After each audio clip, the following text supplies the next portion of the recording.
Hey guys, this is Alessio coming at you before the episode just to remind you of a couple quick things. So thing number one, if you have any written or spoken messages that you would like to leave us for the very last episode of the show, you have until Monday, November 15th to get those in. And that can be literally until like 11:59 p.m. Eastern Time, just as long as it's before the afternoon of the 16th Eastern Time, you should be fine.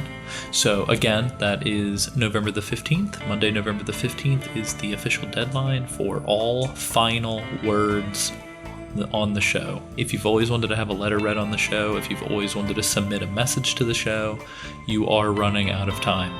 As of the release of this episode, you have about a week to get that put together. Go do that, please. The other thing I want to mention is, after years of utilizing the track Theme of Tara from the original Metal Gear, and us finally landing on a rearrangement that we really like, I just want to give sort of a final shout out to Henrik Ness, HenrikNess, for letting us use that. I believe I sent him an email probably 3 or 4 years ago, and was given approval. So that's the version of Theme of Tara you've been hearing.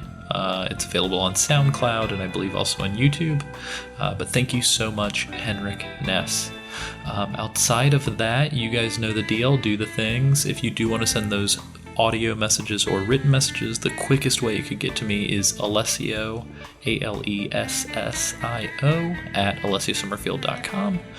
Or you can reach out via the contact form on the MetalGearMondays.com website, or you can just email contact@MetalGearMondays.com. Any of those will work. Thank you guys very much, and enjoy the episode. Hold on. All right, I'm ready. Okay, and here we go. Yeah, here we go. Let's get it. Here we go. All right, I'm gonna start recording the skit right now. Hey, no, I'm sorry. Hold on, let me try it again. You got it? No, hold on. Let me see if I can. All right, I'm gonna jump in right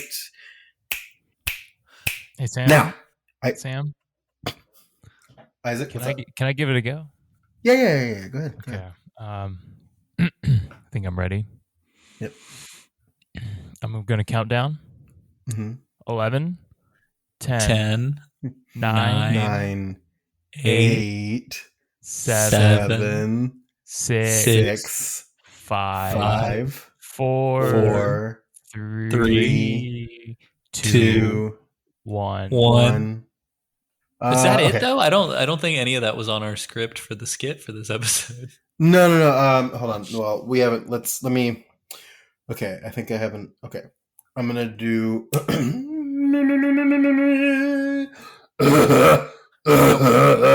We're doing the opera singing grapefruit on the next episode, Sam. Oh, shit. What if we do something like this? Hold on. Oh.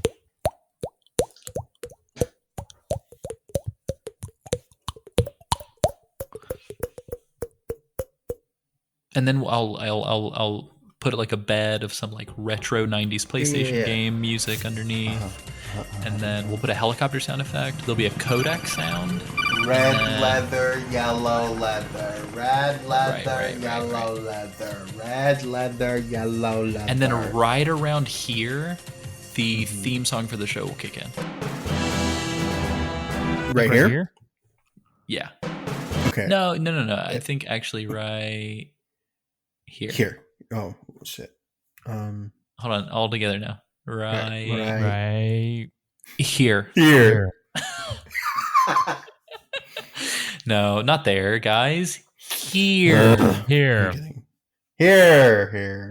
Here For Metal Gear.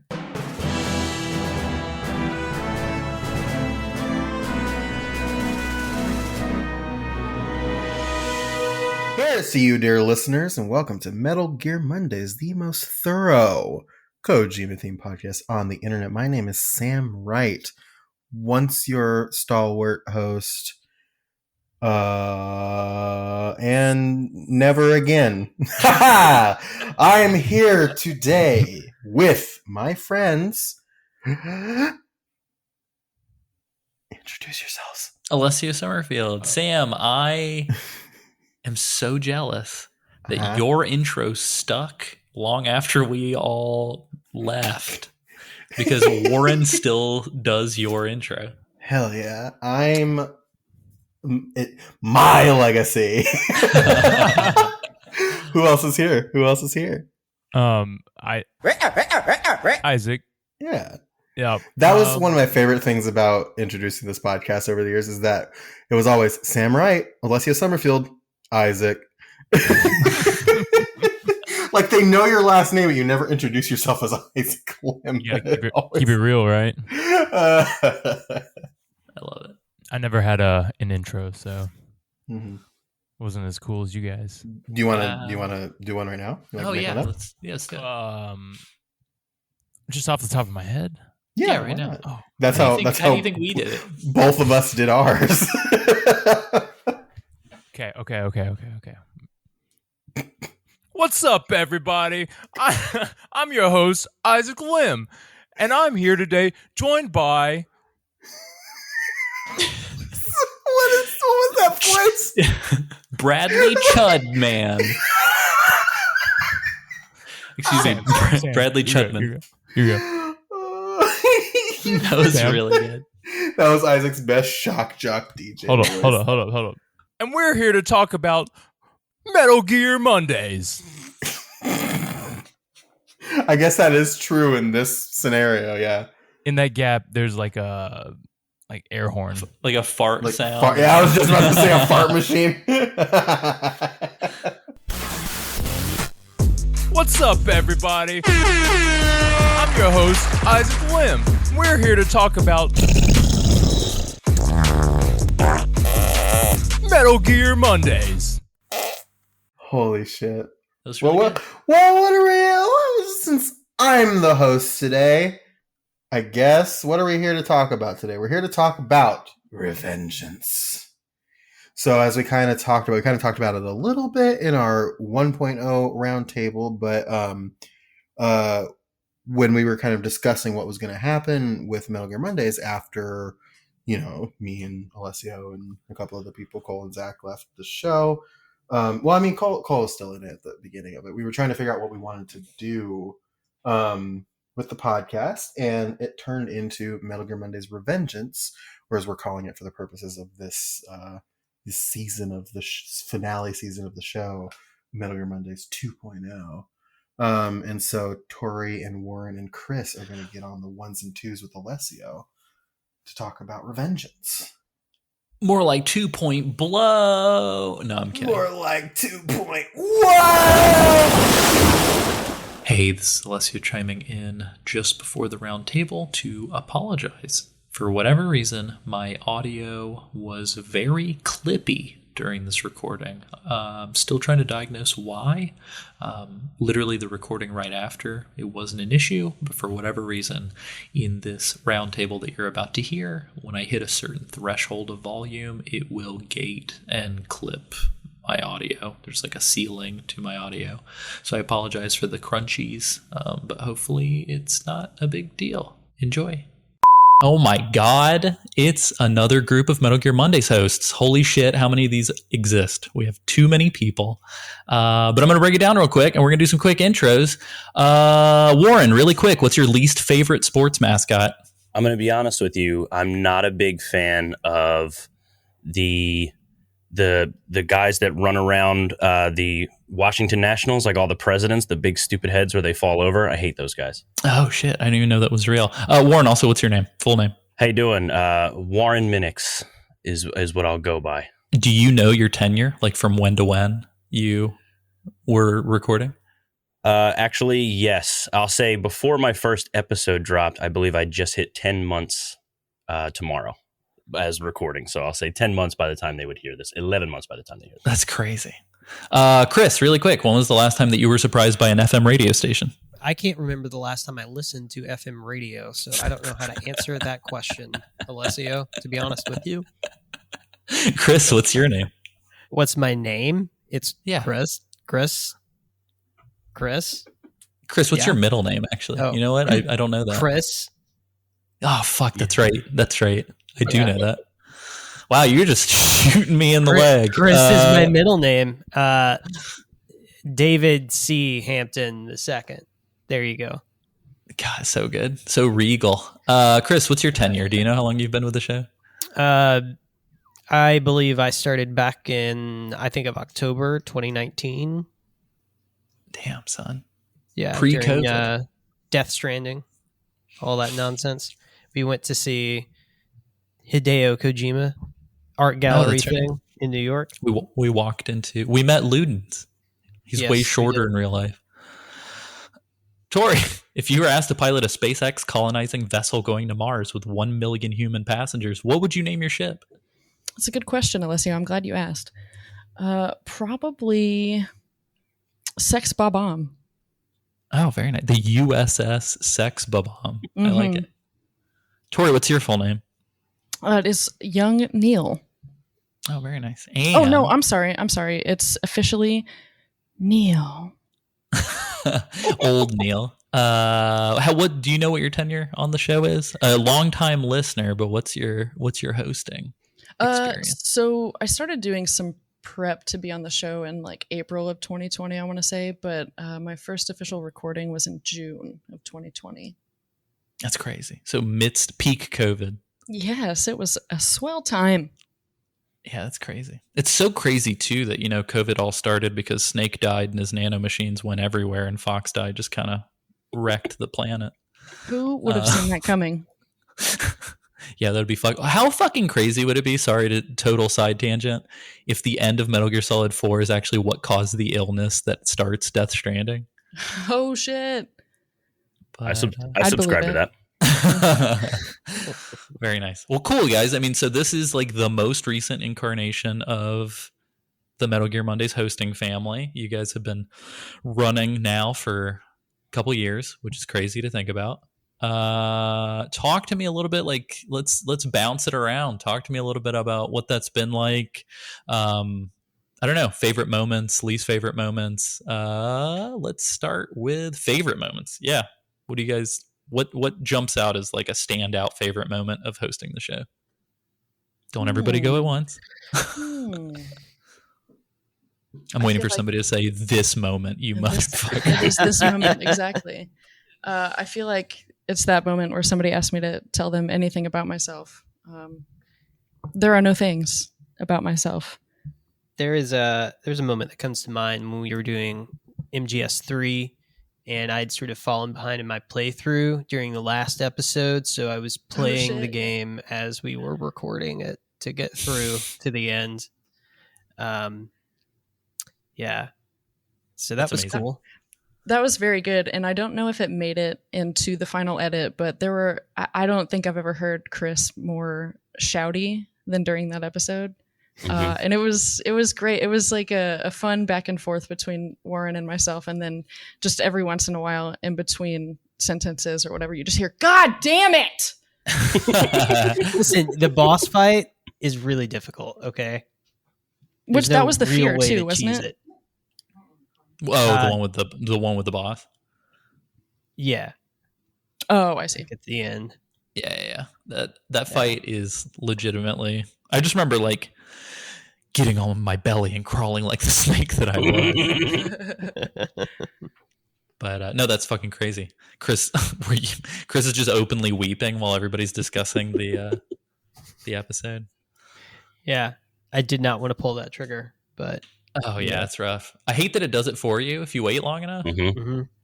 Like I remember just leaving it. I think it was me and Isaac up at like 3 a.m. and I'm just leaving it and I'm talking to Isaac and it goes off while we're talking. Yikes. So Tori, you don't have anything? Warren, do you have anything? I do, yeah. I'll say I had a lot of fun with the interviews we did earlier in 2021. It was really, really fun to talk to Peter Lurie, as well as Fingers. Like it's just fun talking to other musicians when it comes to that. Just sometimes hearing about their process or why they do things, and then having Kazuma Janucci say like thank you, great question to Warren was really nice. Like I was really happy about that, even though I wasn't on that episode. But as far as us, like our batch, I actually had I had an interesting and fun on the spooky season that we did in 2020 it was Chris Torrey and Nate from the Food Review UK podcast, and we were talking about Oxenfree.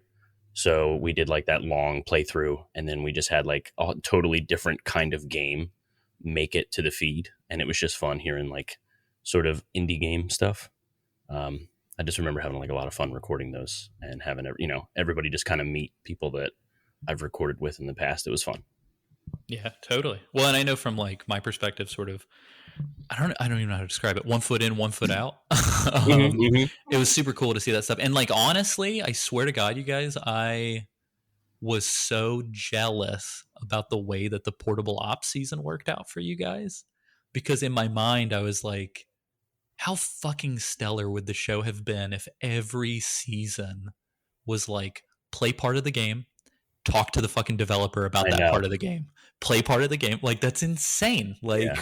So kudos to you guys. I think that ultimately, the portable ops season was actually one of my favorite to listen to. I don't know if it's because I was not on it, but it was good. It was cool after doing the teaser, and then just sort of out of nowhere, we get an email from Ryan Payton like, hey, I see you're teasing a portable ops season. Can I be a part of it? Yeah. And we were like, yeah. Did you mean to ask that question, or like, when are you free? Yeah, pretty amazing. Tori, did you have any moments? I couldn't tell if your answer was in jest or not. No, it was none of them. No, I was going to say that the interviews, I think, were a particular highlight for me. Just being able to kind of set up and prep for them. And like you said, Alessio, being able to talk to one of the developers of the game we were covering was kind of mind-blowing for me. It just felt like a real feather in the show's cap. So that was nice. For sure. Yeah, I was, funny enough, I was thinking about you guys a couple days ago.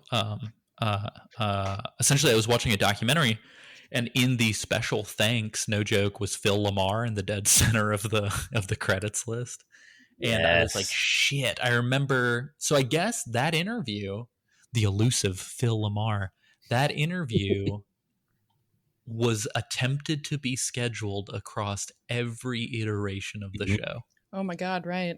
Yeah, every host configuration has tried to book that interview, and it never happened. The one that got away. Yeah, if you're out there somewhere, Phil, damn it. we all know how hard it is to catch Vamp. I mean, it's true. You got to be expert level there. Oh, for sure. But yeah, so essentially somebody accidentally shot Marvin. So yeah, Pulp Fiction reference for the old Phil Lamar gang. Nice. Well, cool. I don't know. Do we want to answer like least favorite moments? It's like a weird, like, let's celebrate MGM. What did you fucking hate about Metal Gear Solid? I guess so. Let me reframe that then. What was like a moment of like group adversity that you guys had fun like overcoming? Because I'm sure there was a lot of shit that happened that, like, I mean, I was present for some stuff, kind of like advising or whatever, right, but I'm sure there's plenty of stuff that you guys just worked out on your own. So like, what was there like a specific moment where you were like, oh hell yeah, I love this crew? Well, I'm sorry, I'm not following. You want to know is it sort of like when we clicked or when we felt we clicked? Yeah. Like when you discovered the power of friendship and defeated the anime boss. I don't know. I sort of felt like, we were in this like getting to know you phase during MGS 3, because, Warren had kind of jumped in like mid-ship on that, and we were glad to have him at that point. So I think when we started getting into the planning phase and everyone started like expressing like their ideas, their interests, like what they wanted to see come out of the show, I think that's when it started to happen for me personally. Nice. Yeah, I could see that. I think, yeah, because I mean, honestly, and I don't know how deep in the weeds we want to get or how behind the scenes we want to get. But I think honestly, from my perspective, my biggest regret for you guys as like as a crew, I think, was just the fact that I don't know if you guys ever had time to catch your breath. Like, it was baton pass after baton pass after baton pass, and I feel like people were transitioning in and out, and formats were shifting, and all that jazz, like the entire time that you guys were working. Yeah, it was kind of hard to get a hold of any solid ground and keep it for very long. I mean, that's just the nature, I think, of having a project of this magnitude while everybody's got their own personal things going on. But I would say the fact that we managed to at least keep it going semi smoothly, and still be able to produce some content, and bring some new content to the show, or at least dive a little deeper into one of the games, was pretty exciting, and yeah, it felt nice. All during a plague to boot. Yes. Yeah, I think that's one thing that, like, every single time we look back on the last like year and a half, like, I think one thing to underline 100,000 times is like, you guys were fucking producing a podcast in the middle of a literal plague. So yeah, like, fucking kudos to you guys. Well, and I guess so that is something that is super unique to this unit. So, like, for you guys, what the hell was that like? Like, walk me through that. Well, if I can, I'll chime in with one come together moment for me personally, because I want to like link it to a recording. When we did the trivia episode at the tail end of last year, getting some of the patrons together and doing that, because it was sort of one of the, you can plan as much as you want, right? But we had 6 people on a Zencaster, so we didn't really know exactly what was going to come of that, you know what I mean? And it just, the planning that came from it, and just like everybody had a good time. There was like a ton of engagement, even just through the Discord and everything. It just felt like one of those, like, all right, cool, this is what happens when you don't get the baton pass mid-season. You know, like, so sorry, lock it down and do some fun shit. Sure. And then I guess I'm sorry, go ahead, Warren. Oh no, go ahead, Tori. Yeah, I was just gonna say, I forgot about Trivia 2.0. That was a lot of fun, and the guys we had on were a good group. They kept it nice and entertaining. It was very international too. Didn't you guys have a UK? Oh yeah. Yeah. I think that's always like fucking building around times is, I think, low key the biggest obstacle for this entire show was building around time zones. Well, we were relatively lucky in that, I think, in that aspect, because Tori and I are in the same time zone, and Warren was like pretty accommodating with his schedule in that sense. So we were usually pretty consistent in our recording times. Nice. Yeah. But I, you know, prior to this specific group, when I was doing recording in the Death Stranding season, that was a big issue, because we were like, you know, Zach was wherever the fuck he was. Yeah. You know? Zach was in a government redacted location. Right. And then, you know, like Sam was all the way on the West Coast, and even though Cole and I were physically close to each other, we were still in different time zones, oddly enough. Oh yeah, I hate that's that weird. about that. Yeah. Well, it's like that Alabama-Georgia line, because it's like, as soon as you're in Columbus, Georgia, you're in Central. Or like as soon as you're like on one side of Columbus, Georgia, you're in Central, and then the other side is, it sucks. Warren, I'm sorry, I feel like I jumped in the middle of your pandemic segue. What was the back half? No.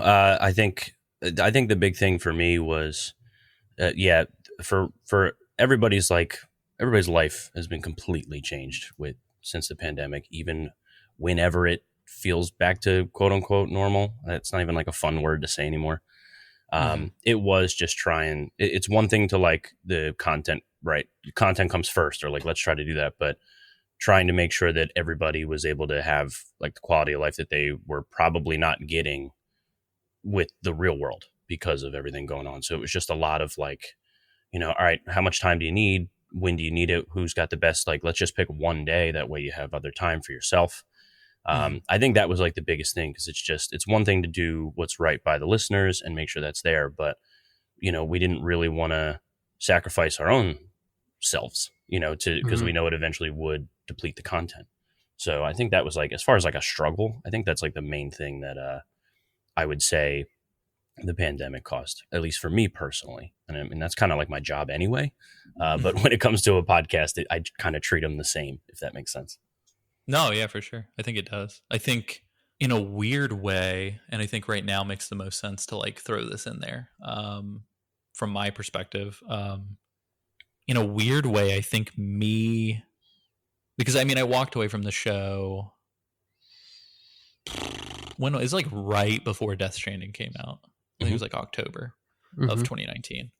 And I think for me, one of the things that like, it wasn't until we were working on putting together this finale season that it really clicked for me. But I went like all of COVID really with just like day job, personal writing, family stuff kind of a thing, like all insular, so to speak. And in a weird way, man, I feel like doing something fun for other people in general took a backseat like across the board for so many people during the pandemic. So yeah, I mean, I don't know. I think you guys were in a very special place. And part of me is a little envious that you guys got to have like, I don't know, like a fun vent. Definitely. Venue. Yeah. So I know, so after this, we've got a recording with Nick and Chad specifically to talk about like moderating and like sort of like long time, like, so Tori, Chad, and Nick talking about like moderating, entering in through the community, like funnel, and stuff like that. So I definitely don't want to speak too much about the community side of things, but I do want to ask you guys from your perspective. I think you guys inherited probably like at the time that you guys inherited the show, I would say you guys inherited like peak audience engagement. Like it was like peak Discord, peak Patreon, like people just really active. And so I guess from your perspective, since we're going to get sort of the other side of that mirror, like here in a little bit, from your perspective, I'm curious, like how much of a driving force was that? Obviously I'm sure it was a source of enjoyment, but I mean, were there times when you were like, hey, it's like, I enjoy this, but I'm also like, I don't want to have to fucking deal with these people. Like what was that? What was that experience like? I mean, did you guys have good days, bad days? Like, I don't know, just kind of walk me through it. Well, first of all, listeners, go ahead and take your headphones out now. Yeah. No, I'm just kidding. I can speak to this basically from the end of, maybe like the beginning of this year to present.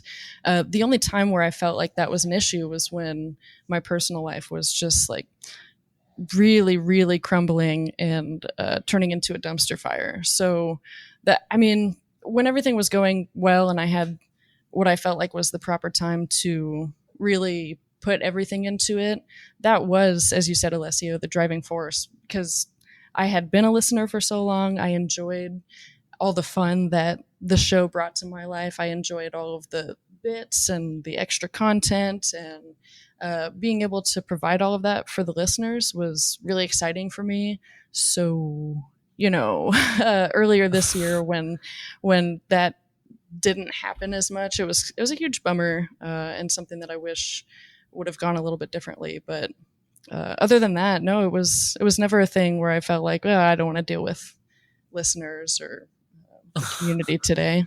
Tori cocks a shotgun in the background. Tori, do you, just random aside, do you still have the Venom Snake action figure that you won on I your sure trivia do. episode? I sure do. He's sitting on my bookshelf right now. Amazing. Well, standing. Actually, he might have fallen over.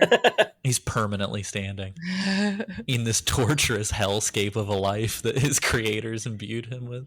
Yeah, he'll be all right. It's okay. Does he have a Phantom cigar as well? No, I don't think he does. Of all the attachments that came along with it, there was no cigar or Phantom. Can you imagine cigar. like a weird monkey's paw situation where we're like, hey, Tori, you win this action figure. And every time the action figure takes a puff of the Phantom cigar, her life speeds up. Oh, shit. Although, I could make that happen. I could roll a little Phantom cigar real quick. Place it in one of his hands. Oh, my God. Well, Chris, so before we get to Warren, I did want to hear, because Chris, you were the transitionary glue, not just for the community, but for everybody, because like essentially you were king of the hill, right, from like Death Stranding season into 2.0. I don't know about that. Well, I get last man standing. Sorry. Just call him Hank Hill. Yeah, that's true. Hank Hill. No, but Chris, I'm curious because I mean, for all intents and purposes, I think before Warren and Tori joined the cast, like you were managing the fan end of things. Like you were sort of the face of the community side for a little bit. So like, could you speak a little bit to that? And I mean, who gives a shit? Like the good, the bad, let's take the warts, whatever you got. Let's talk about it. I mean, I don't know that I ever really felt like the face of anything, you know. What I tried to do is just keep the lights on at times. Through the several transitions, some behind scenes that just were never really known to listeners or were kept for listeners. But, you know, pandemic times are chaotic. So I think it just comes with the territory in a way. For sure. Yeah. But it was a challenge. You know, to me, it was just about getting everything organized in a way to try to keep it manageable. Mm-hmm. So like I was outsourcing a lot of the work, to be honest with you. Yeah. I think while Chris was around, it was like the only time that an editor has been paid to work on Metal Gear Mondays. Yeah. I don't say that as a slight. It's just funny to me that it was like that time span was just like, quick, pay somebody. Yeah. No, but smart on you, man. Like I think that's something that, I mean, I'm sure this has come up at this point in the episode, but like Sam and myself would definitely go through some pretty hardcore burnout stints. So I think if anything, your head was probably in a better place than ours was. And I also want to apologize because I feel like Chris in a life raft after the Titanic went down it was like Chris had 3 people in the boat. Then 2 of them would jump overboard. Then 2 other people would pull themselves onto the boat and be like, please, please. And then eventually Chris was like, fuck this, I'm out. Just yeets himself over the side. Man, yeah. I got laid off twice this year. Oh, and I'm sorry. I'm remodeling a house. You know, is that a euphemism or no? I have a house that is ripped down to the studs at the moment in East Nashville that I am building into a house. Damn, props, Chris. And nice work, man. And now, in the past few weeks, I've learned I might not even be staying in Nashville. So, oh no! God. So 2021 is a chaotic time for me, and I'm on my own life draft at the moment. God damn. Yeah. Well, if anybody wants to contribute, go to GoFundMe.com/. No, I'm kidding. No. We don't need. We're good. What we need is like in the movie Clock Stoppers. You know, I need one of those watches. So like if you know, whoever can hook that up, something to slow some time down, hit your boy up. So it's the opposite. It's the opposite of the sentient Venom Snake action figure with his fucking phantom cigar. I'm surprised nobody's done a comedy sketch about that, by the way. Like Snake takes a puff of his phantom cigar and everybody around him's like, no! And they just age very quickly. Warren, yeah. What's I don't even remember where the fuck the question was. Warren, what was your side of things as far as like community stuff? Like, because you came up through the community as well. And yes. If I remember correctly, I don't know if this is inaccurate, but Chris, were you the one who stuck out a hand and pulled Warren out of the ocean during the raft? Well, I remember something to the effect of like, oh, Warren's got a good microphone. And Tori and I were talking about it. Yeah. Everybody was 15, but Warren was the guy who was 16 with the car. Yeah, like he was the guy who had a Marshall amp, you know, or whatever. But yeah, it was like, I don't know, he had been on the show and like had sort of produced a season for us when it was Sam, Zach, Cole, and myself. He sort of produced a whole season of the show. Holy shit! I don't even know if I knew that. Yeah, the the Observer Observer season. season. Oh shit, Warren! Yeah. Good on you, dude. As like a listener, he patronized us to produce that, and so it showed me that like so he had patronizing. some like props. Well, like you. No, I know. Yeah, No, that's crazy. Well, and I'm letting my absentee father show right now, where I'm like, well, I was off getting milk. What do you mean? No, that's crazy. Well, yeah. So Warren, I guess. So first, let's talk about that. I mean, what brought you to the show? Why did you decide to pick Observer for the show? And then, kind of, what was the story like from your perspective after that? So then, I'd been a fan of the show. I will probably say I found you guys in like 2016. So it was pretty early. It was pretty early on. It took a long time for like podcast listening Warren to actually get involved with the podcast I would listen to from any degree, even if they were like friends I knew versus just, anything. And in 2018, I just was like, you know what, I'm gonna start reaching out. I'm gonna start being involved. And I think it was like late 2019, early 2020, I became a patron and started getting involved. And then they had a patron pod, and I sent like an email in, and Cole and Sam ended up arguing over like how to pronounce my last name or something like that on the patron pod. And that sounds about right. That's like on brand for Metal Gear. Yeah, exactly. And it just turned into like a PC thing. And then someone dropped like the horror elements of it. And Cole went on this whole tangent about being, a little pansy boy or whatever. A he little hates whiny horror baby games. boo-boo. Exactly. And then how they wanted to think what they were going to do for like sort of an in-between season or whatever they were going to do next. And they were talking about Cyberpunk at the time. So they wanted to do like a Cyberpunk season. They talked about Blade Runner. So I threw in, why don't you do a video game that's adjacent? If you're going to do a movie, you might as well do a game too. And it turned into Snatcher. Yeah. Well, they had actually mentioned that too. I was like, well, if you're not going to do that, like at least do something. It had not Roy Batty, but it had, the actor in it. So just little things like that. And it just turned into a thing. Chris actually asked if I wanted to be on the show because I just, I was a pretty low tier patron, but at the time there was like a sale for PS stuff. So I just was like, yeah, I'll just get some PS cards. I think the game was on sale for like $8. So it was just one of those things where I was like, who cares? Like, I just want you to play it because I want to hear on a PC how scared Cole got is like kind of the joke. You know what I mean? And it turned into a season. Awesome. And by the end of it, Chris had said, hey, if you want to come on, like you've clearly played the game. And if anything, we owe that to you if you want. Had a lot of fun on the show. It was great. We actually recorded on my wife's birthday. And she was asleep on the couch from all the food we ate earlier that day. So it was like, I knew it was going to be fine. I wasn't worried about like interrupting a birthday gift or anything. And then once I came on, I got to say the patrons, I really love our Discord and like our little community, however big or small it has been in my history with it.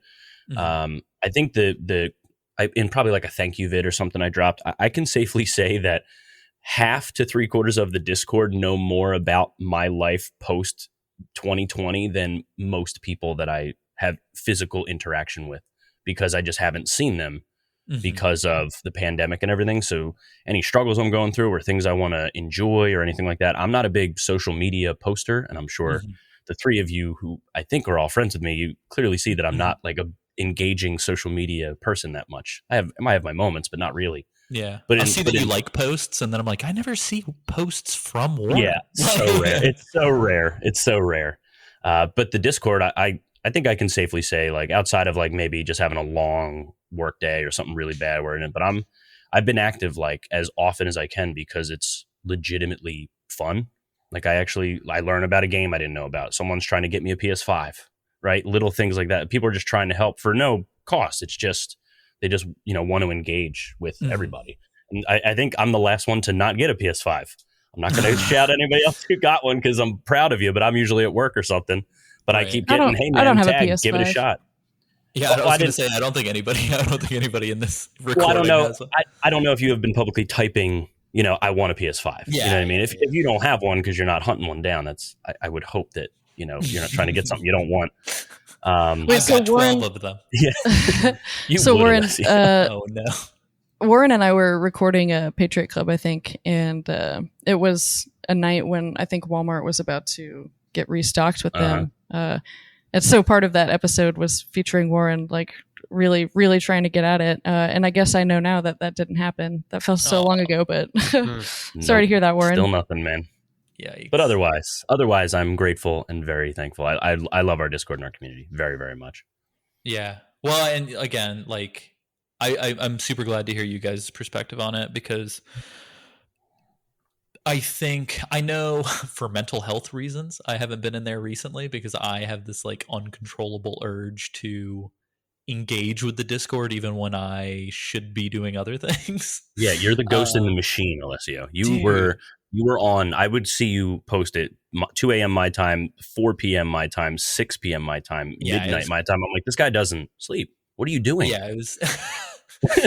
I don't know what it was. And so I will say this too. Like, I mean, people who listen to the show who have written in before, and fuck, maybe you guys were touched by this. I have this like uncontrollable urge to respond to everything for the show. That was the most exciting thing when I first wrote in, and I got a response from you within like an hour. I was like, "Oh shit! All right." Well, and it always made my day when people responded and were like, "Holy fuck! I didn't think you would respond." And I'm like, "Hey, like, that's what we do it for." You know what I mean? But yeah, I mean, all that to say that like my heavy Discord use started when I stopped recording the show because I still wanted to help in some way or be engaged or whatever. And I know, like, and Sam can speak to this as well, but Sam, I think, has never really been super keen on the Discord. Like, just from a usability standpoint, I don't think it's like, there's certain people who dig chat rooms and there's certain people who don't, right? And so I think for the most part, like a lot of us, and I think even at the time, like we had a Slack way back when, like first 2 years of the show or something. And then a lot of people would write in and be like, "Yo, I heard you mentioned a Slack early on, but like, where is it?" And because we stopped doing it because we didn't want to manage it. And then probably a year or two before you guys got involved, we opened the Discord up. And I know Sam, like Isaac, obviously, never engages with anything social. But Sam was like kind of, I don't know. I think for him, it was overwhelming. And so for me, I don't know. I almost felt like an obligation to be present if I wasn't on the show anymore, which led to some very fun situations where I was taken aback by people who were listening to the show pretty frequently who didn't know who I was. I think that was a moment when I was like, holy fuck, it's gone on without me for so long now. But no, I mean, straight up, I mean, just to put a point on it, I know I'm kind of rambling a little bit, but like there are probably between 8 and 12 people who I would consider like some of my absolute closest friends that came from that fucking Discord. So I don't know, it's just crazy to think about. It's pretty fucking special. I mean, even outside of COVID times, to forge a relationship with people you've never met in person, and especially such strong relationships as the ones that happen within this community, it's pretty fucking cool. Yeah, for sure. Yeah, I don't know. And I definitely remember like when Half-Life Alyx came out, just like streaming that game to people and hearing voices in my head while it was playing. And it was just super cool. It's like, I'm totally just doing this thing and some friends are along for the ride. Because that was VR, right? So you were probably tripping out real hard at that point. Yeah, just straight up in it. One of my first Discord Alessio experiences was when I didn't realize the usability of Discord. So I clicked on like a stream that you were doing of Final Fantasy 14, Alessio. Yeah. And you were like, "Hi, Warren." I was like, "Oh shit." I'm like part of the conversation. So hey, man. And you went on like about an hour of trying to sell me on Final Fantasy 14. Yeah. I was like, this may look like madness, but here is what's happening. No, yeah, for some reason, I think, I mean, a lot of people like Twitch, right? But for me, I think Discord streaming is a lot more fun because you can like actually fucking hear people. Like you can have conversations with people. But yeah, I don't know. I think, so here's another, I guess, hypothetical. Is there an episode that you wish you would have done? Like, is there an episode that didn't get recorded for MGM that like if you were told, hey, we're going to give you $1,200 and an editor, and you don't have to worry about it. You just have to show up and record the content. Like, what would like a dream episode have been for Fanfic part 2, baby? Oh, I forgot about the fanfic episode. So much fun. Yeah, I would have loved to gotten in on that action. I think we even talked about it at some point and it just never came to fruition, but that was one of the episodes I laughed the hardest at. Yeah, it was a super good one. I do like that one a lot.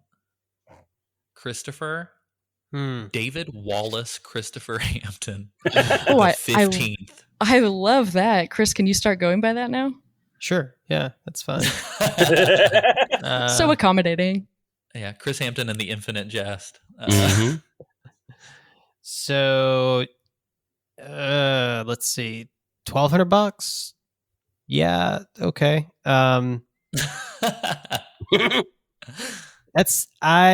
That's pretty tough, I guess.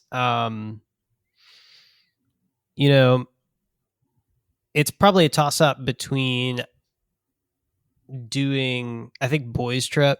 That was talked about, but never happened.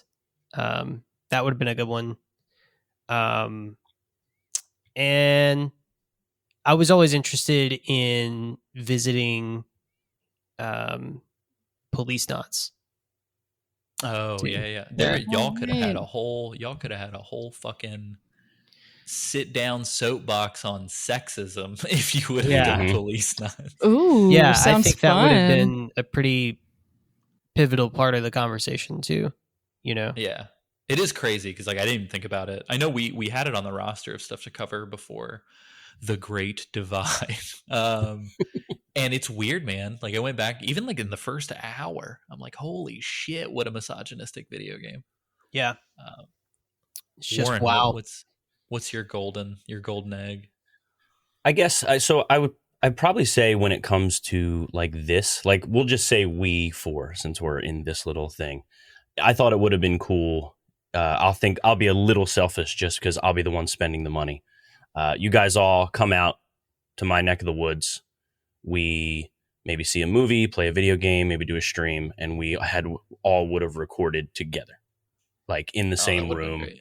Had an ideal, just like how that, like even if it wasn't about Metal Gear, just like, all right, so we went to this restaurant. What'd you eat? We watched this movie. What was it like? Just like a day in the life of us being able to have time to just hang out with each other. Because I still haven't met any of you in person, and I don't know if I really ever will. Regardless, like it has nothing to do with why we're recording. Just in general, it's just hard to do that stuff. Well, and oddly enough, Warren and I are a stone's throw away from each other. Not far, yeah. Not far at all, honestly. And I'm actually going to Brooklyn in 2 weeks. I'm going to Comic-Con, actually. So I'm going to be in Brooklyn. I have a buddy that lives 2 miles from the Javits Center. So. Oh, shit. Well, I will... the Javits Center is on the west side of Manhattan. Are you staying in Brooklyn? So I have a friend that's 2 blocks from the Javits Center, and I have a friend in Brooklyn. So hang with him and then go there. I made sure to get a room just in case. I try not to. No, you're all good. I had to speak out for any New York listeners. Oh no, please. Yeah, I'm in no way. I know it's a Manhattan thing, but you could show me a map of New York and I could barely tell you where like Albany is. Well, so I was gonna say in that spirit, I hope that you didn't get flooded out, dude. Like that was insane when we got hit with what's her name? Irma. It was Irma, right? Yeah, I think it was. We did a lot of window watching. My wife and I had like a cold beer and just stared out back. And I was like, I'm ready. I have a whole outfit if I got to start like shoveling this water somewhere else. Luckily, I had done a lot of work in the backyard in the summer anyway. It just happened to work out that the water never drained. It was never a problem. Thank God. Nice.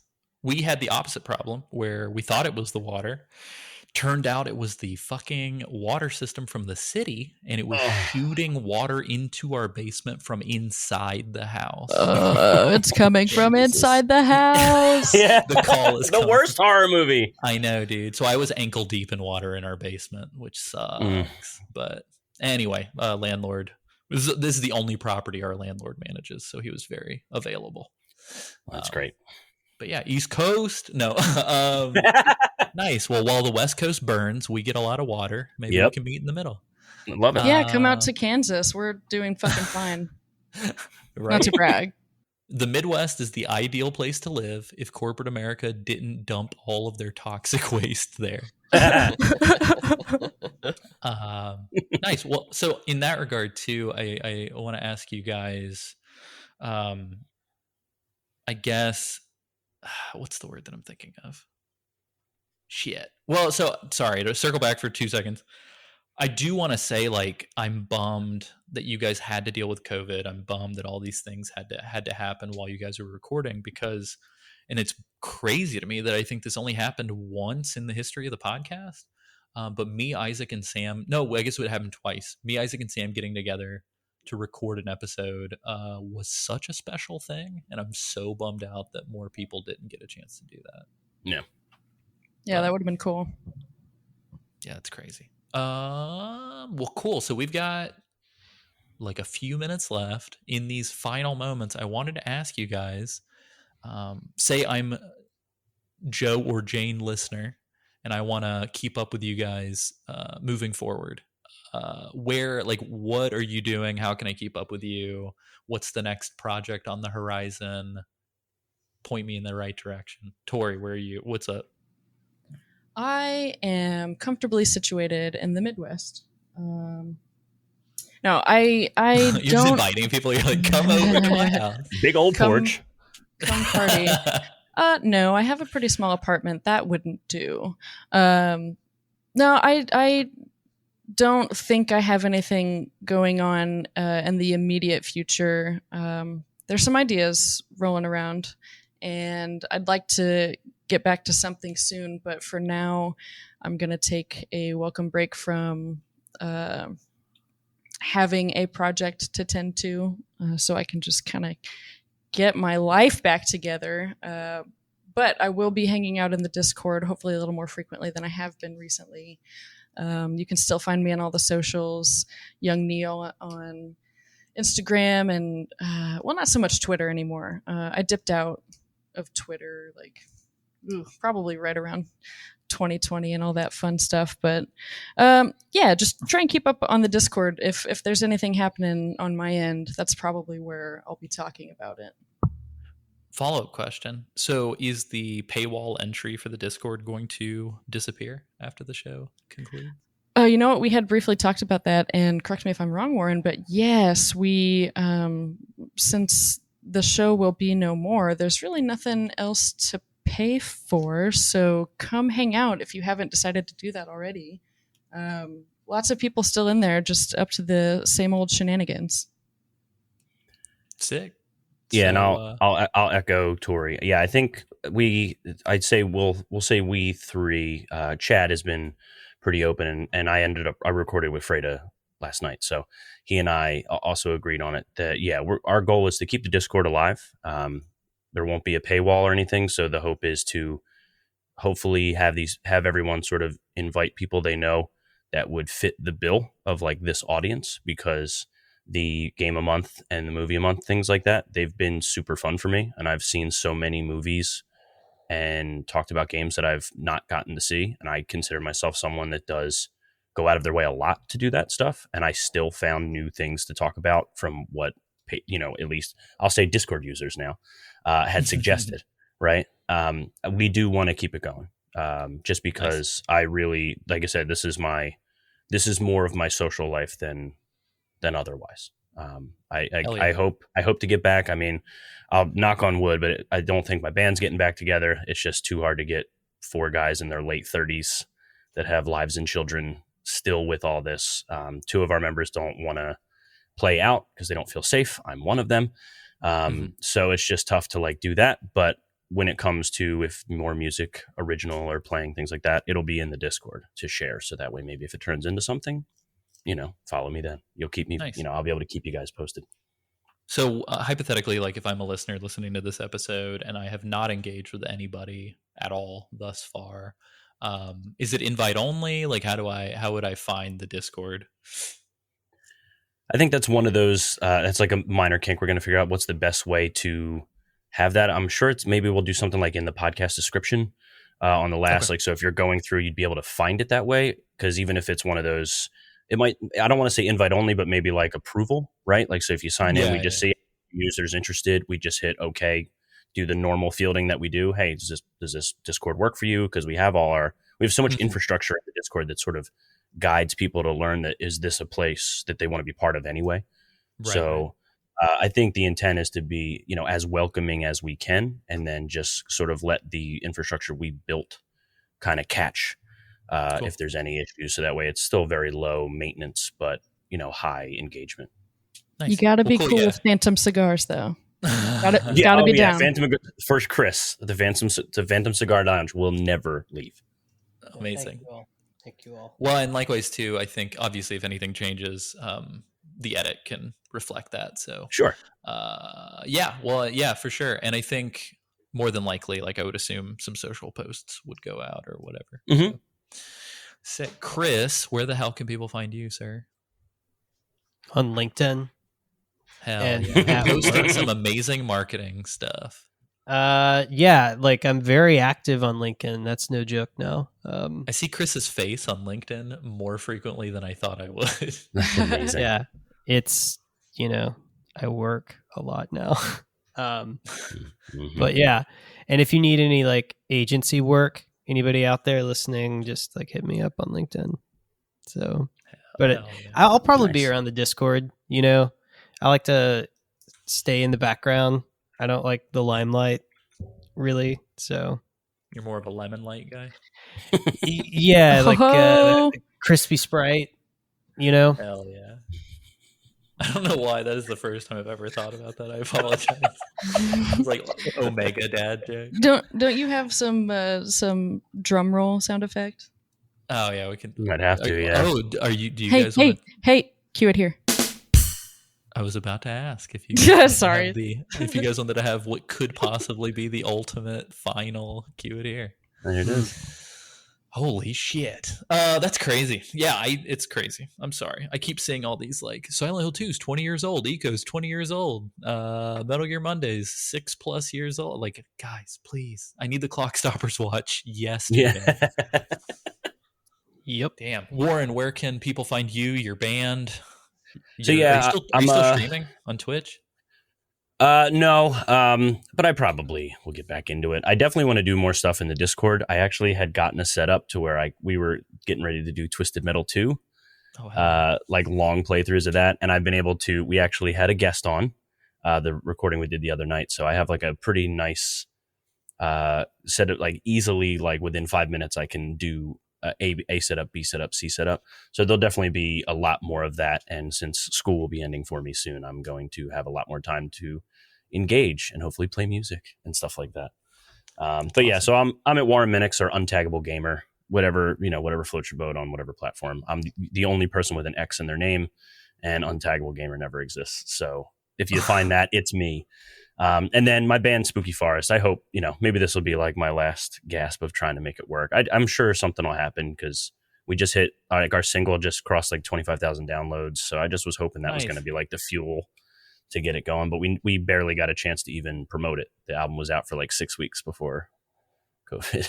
So we had no time. We played 4 shows basically. That's so crazy. Yeah. Well, congratulations on finishing school. You are still the most mature 11th grader I've ever spoken to. Thank you. I'm sorry, that was really bad. I'll take it. No, but for real, man, congrats on everything.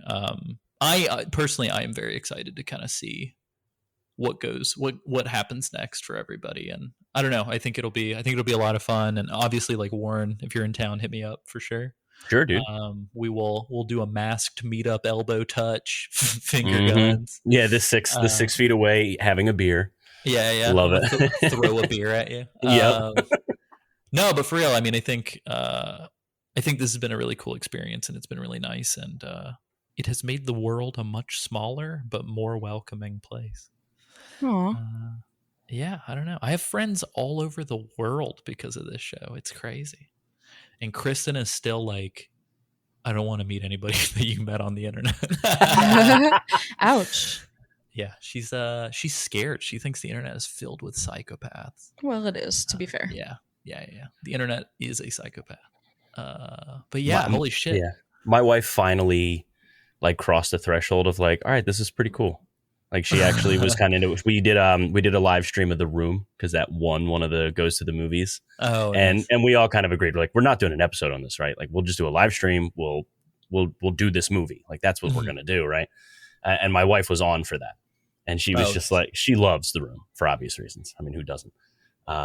And it was like a lot of like, oh, he sounds nice. I'm like, yeah, that's this person. She's like, oh wow, I never realized that's. I was like, yeah, like that's the guy that did our. I got an artwork commission from one of our patrons. Mm-hmm. She was like, oh, he was really nice. I'm like, yeah, he drew our picture. She was like, oh wow. So she was just like, oh wow, these are real people that are really nice and sweet. They're actually Russian bots, but exactly, yeah, yeah. So it's a wire for my master bedroom where the picture. Well, nice, guys. Holy shit. I don't know how to conclude this. I think anything that comes out of my mouth is going to be anticlimactic. So maybe we just all get really quiet, imagine a really cool finale, and then just let the music take us out.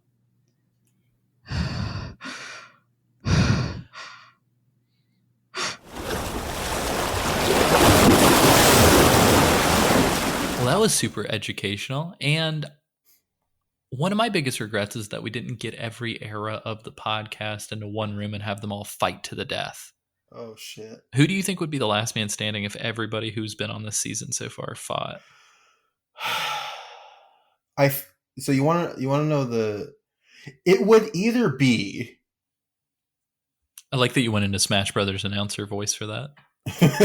You're like, it would either be. Either be. I think it would either be Zach or Chris, if I'm being 100% honest with you, because I think Zach is the obvious pick because he's tactical, he's in the military, like he's tactical.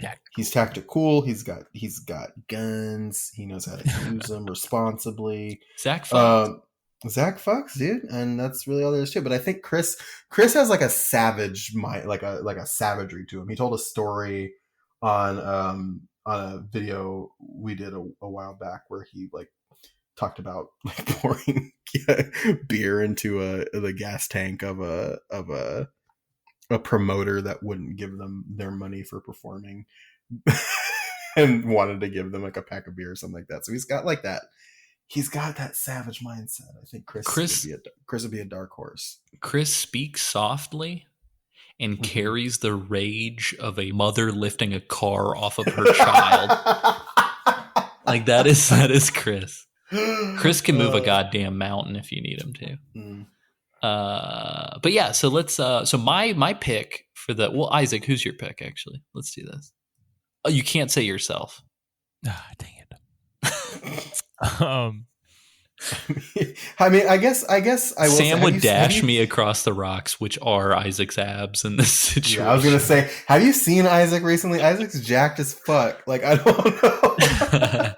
Isaac, from the evolution of Isaac's physique over the time I've known him has been like just like an entire story. Our involvement in the show, with our involvement in the show declining, Isaac's peak physical condition has been increasing steadily. So they're like the two parts of the graph are just moving away from each other. Mm-hmm. We forgot to tell you guys about the section we're doing on Metal Gear Mondays 3.0, which is Isaac, his biceps and his abs talking about rock climbing. About rock climbing.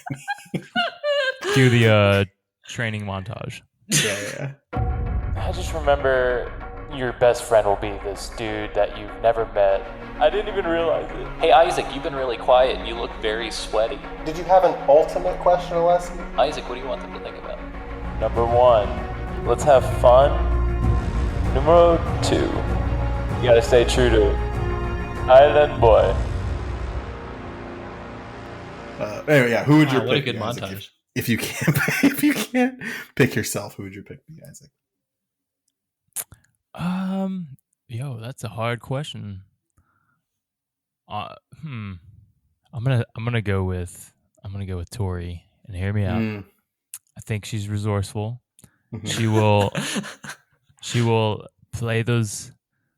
And this is, I don't know this about her, but I assume she's gonna play those mind games.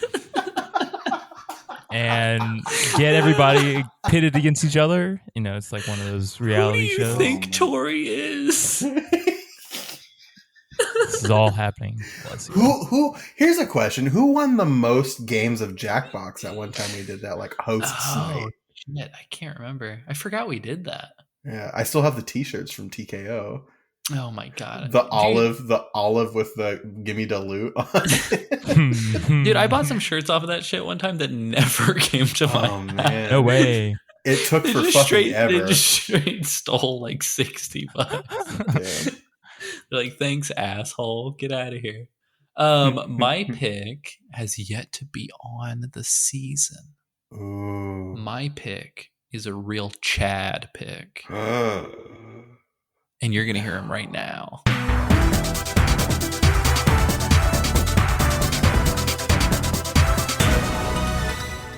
And here I am again, guys. This is Alessio just jumping in during the edit to quickly sound off. I apologize if the roundtable you're about to hear repeats some information from table to table. We were still trying to figure out how these were going to be split up at the time, and the original idea was for the roundtable that you just heard to be in one episode, and the roundtable you're about to hear to be in another episode. So I apologize if there is some duplicate information. I tried to cut as much of it as I could. However, there were instances where the momentum of the conversation and the dialogue with all of the hosts was pretty intrinsically tied to the stories. So I apologize. I know I can be verbose and a little repetitive, but this was not intentional. Please forgive me, and please enjoy Metal Gear Mondays. Here you go. I am very, very, very, very, very happy to be joined in this special segment. I'm going to go around the table and we're going to introduce everybody. Real quick, we have Chad. Quick, Chad, what's your favorite obscure Canadian childhood dish? Childhood obscure are Americans familiar with the Nanaimo bars at all? No. Americans? Yeah, Americans are my favorite obscure dish. So Nanaimo bars are they're like squares. They're like brownies, but with mint in the middle, kind of. Whoa. So it's like a junior mint brownie. Yeah, but better. That's crazy. Chad, what's your full name? If you're comfortable giving it. Oh, no. You're trying to dox me? We've only been recording for 30 seconds. It's Chad Betteridge. Hey. Chadley Yeah, Betteridge. Chud Spudley is my full name, actually, yeah. Chad, what has your tenure been like on Metal Gear Mondays? Your involvement from first day to today?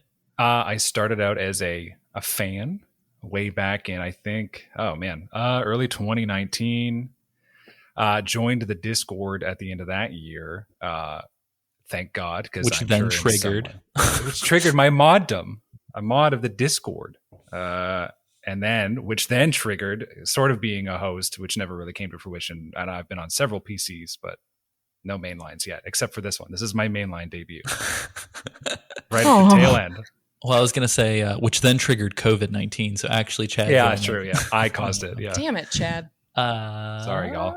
I'm also joined by Tori. Hey, Tori, what's the misconnection that keeps you awake at night? Quick. That Nanaimo bars. Nanaimo bars. Yeah, I never got to have a Nanaimo bar, which I'd never heard of until today. Okay, alternate. Quickly, name 5 things that aren't Metal Gear. Go. Oh, fuck. Potatoes. Dogs. American Metal Gear, shit. football. Solid Snake. Damn it. Thank you guys for entertaining me. Tori, what's your full name? We just heard you on another segment, but pretend like we didn't. It is the youthful Neil. Very nice. What is your tenure for the second time? Well, this one's going to be a bit different because I think I started listening to the show when you guys were putting out the Metal Gear Solid 4 episodes, or at least that's where I started. And then I can't for the life of me remember, Alessio, when it was that I reached out to you, but that's when my community engagement really kicked off. And then I guess I got to be mod of the show starting in April when the offer was extended to come join the show. So I modded for a little bit before officially becoming a host in June of 2020. Very nice. Hey, Nick, if you could name a natural disaster, what would you name it? What would the disaster be, and where would it happen? Oh man, there was just a tropical storm Nicholas, I think, ravaging the southeast. It ravaged my southeast. Oh no. Hey. But no, I think what's the coolest of the natural disasters? Is it Blizzards. blizzards? Oh no, that's not cool. That's It's literally cool. oh yeah, that's true. That's true. I would say tsunami. I just think that's a. What Would you name it Johnny? You Johnny beat me to the Tsunami? punch, Alessio. We're not even 5 minutes in, and Nick has already said that tsunamis are cool. Coolest sounding. Oh, sound. okay, true. And apologies if anybody has been harmed by a tsunami. I did not. That was Cries not my in intent. Japanese. Yes. Yeah, I don't know what I would name it. I guess it'd be Johnny Tsunami. What else could it be? Amazing. Nick, what is your tenure with the show? When did you listen? When did you get involved? So you probably know the start date of the show. And I can tell you that I started listening, it was 6 months in, and I found my way to it from Cole Ross with the Watch Out for Fireballs podcast. He was a guest on the Metal Gear Solid 3 season, I think. And I think that was 6 months into the show. Did he plug it? I can't remember if he ever plugged it He or did not. plug it. That's how I found it.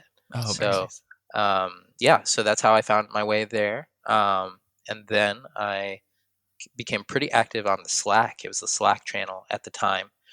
My wife used to give me a hard time about hanging out with the slackers all the time, spending too much time on my phone. Why didn't you say that your wife was giving you slack about? Oh yeah.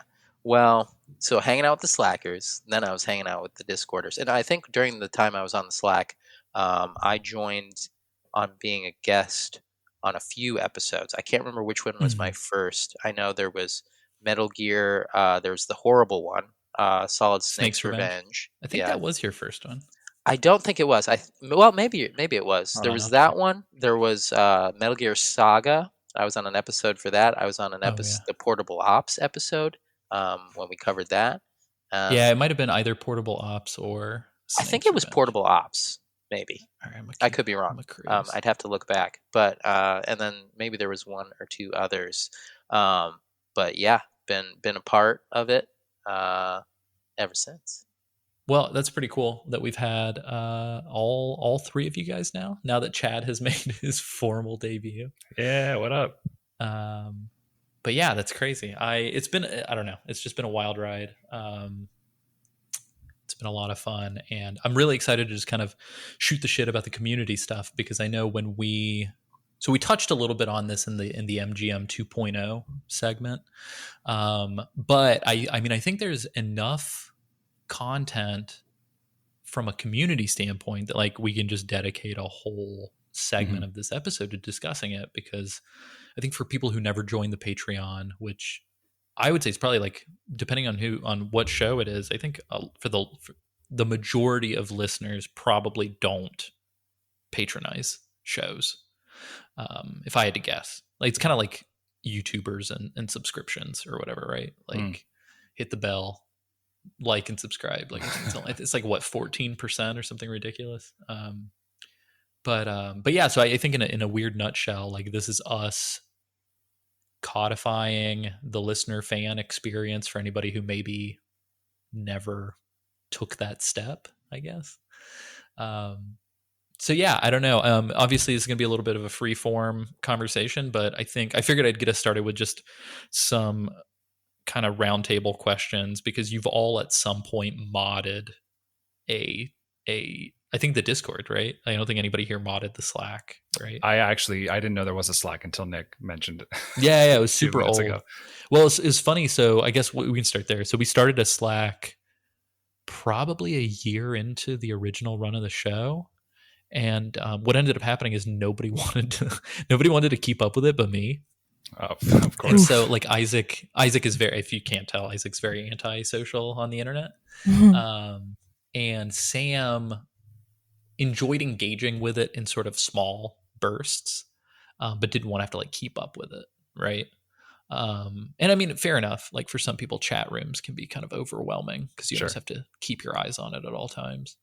But yeah, so we started a Slack. It went for about a year and a half, and then maybe 2 years.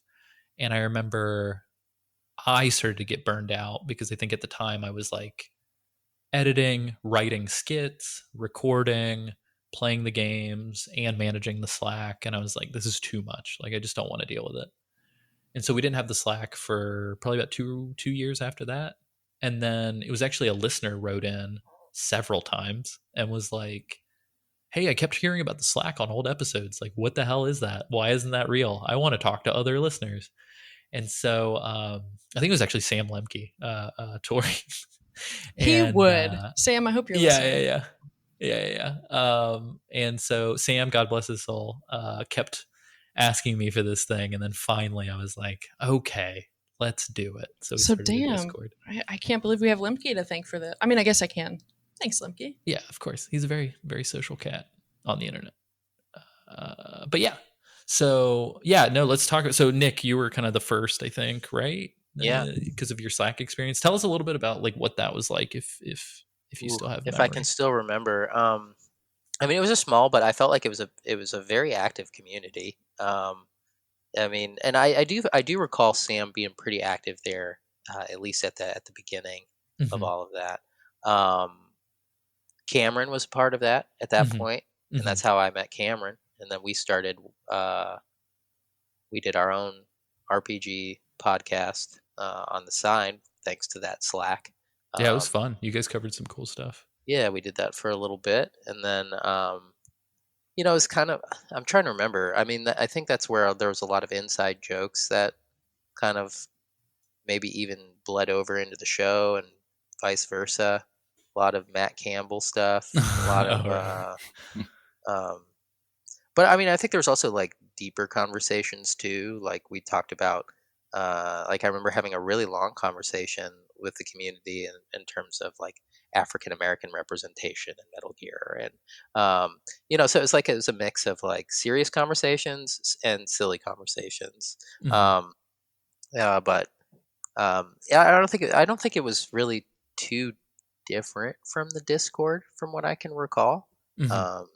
But yeah, it was a good time. It was my first foray into like that more of a forum chat experience, but I felt like it was more immediate than like a forum or a chat room. Yeah, I think even as far as lifting the format from Watch Out for Fireballs, we also kind of lifted the Slack format a little bit because I had patronized Duckfeed for a while, and I just remember the Slack was super cool, but oh my god, too busy. It's too busy. Mother of God, like it was too much. Like I signed in for the first time and immediately was like, no, like turn the computer off. Like no, right. Like it would be nice to have a lot more patrons for sure, but it was like, at least with both the MGM Slack and the MGM Discord, it was a lot more approachable, I think, for newcomers to come in and start getting into the conversation with how many voices that there were. And I also think that there was a lot of renovation in terms of kind of like the structure and the organization of it. And I think some of that's thanks to Chad, right? Later on in terms of the Discord. But I think that was really helpful also for it being digestible. But yeah, you go to Duckfeed TV's Slack, and it's just, or I think they're on it. Are they on a Discord now? Yeah, I think so. Okay, I couldn't do it like you. It was just, there's just so many people talking at once, and it's like you can't. You'd have to be on there all the time to keep up. Every channel has as many people as the entire MGM Discord. Oh. Yes. It's insane. Yeah. No, it was madness. But yeah, I mean, obviously we wanted to do something to like let people meet. I know for the longest time, one of the things we talked about, I don't know, it's so hard to explain because like the first year that we were doing MGM, it was just a lot of like, is anybody even listening? You know what I mean? It was like, there was no feedback because we were essentially sending finished episodes to our friend who owned the FTP server, and then he was putting stuff up on the FTP, and then we'd see the episode populate on iTunes, and really all we had to go off of was iTunes reviews. So we would ask people wow. like at the end of every episode, hey, post on iTunes reviews. And I think eventually after like 6 months, I was like, okay, cool. This isn't just like a one-off project. So like, let me start a contact email or whatever. And so I think it was like the contact email and Facebook DMs were really like the only way we could communicate with people. But on Facebook, I mean, not everybody uses Facebook. It's hard to determine who's actually listening and who's not based on 40 people that like the Facebook page or whatever. And so I just remember for the longest time, it was like, well, we don't know if anybody's even listening. And then I think if you're listening to this and you're like, I want to start a podcast, unfortunately, I think the whole first year or two is going to be you waiting for momentum to kick in. So you have to be consistent, because if you're not, you're going to shoot yourself in the foot. And so anyway, so we finally, I think when we started the Slack and we started to see people trickle in, suddenly it was like, oh, holy shit, we've been recording for 2 years, assuming it was mostly just for us. And then all of a sudden, all these people were like, hey, like I listen to you guys and blah, blah, blah. And I think one of my personal regrets is that we switched feeds because we stopped using our friend's FTP and then we started hosting our own.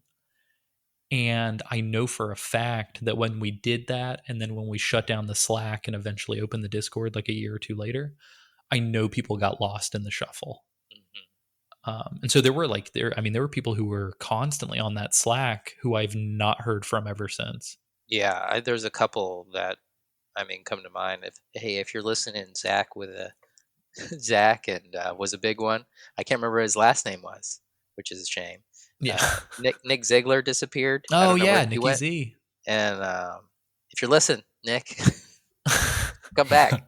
So, from one Nick to another. Zach, what was his last name? Big beard, really funny guy. Oh, you're totally right. And he was hilarious. And I think we lost him in that transition. And yeah, quite a few people. Well, and, likewise too, it's like, I know Cameron moved and a bunch of other stuff, obviously, and like personal stuff. But it's like, I even extended an invite to Cameron to be on the finale season. And it's like, obviously life just kind of happens and people grow apart. But it is sort of to reflect back on those people. It is kind of a bummer to see like who stuck and who didn't. Right. But anyway, on that extremely. Oh, no. God. Chad and Tori, would you like to speak words? Go for it, Chud. Holy shit. Yeah. No, I'm too depressed now. I joined the Discord around the ramp up for Death Stranding. So it was like super electric at the time. I remember everyone being very excited.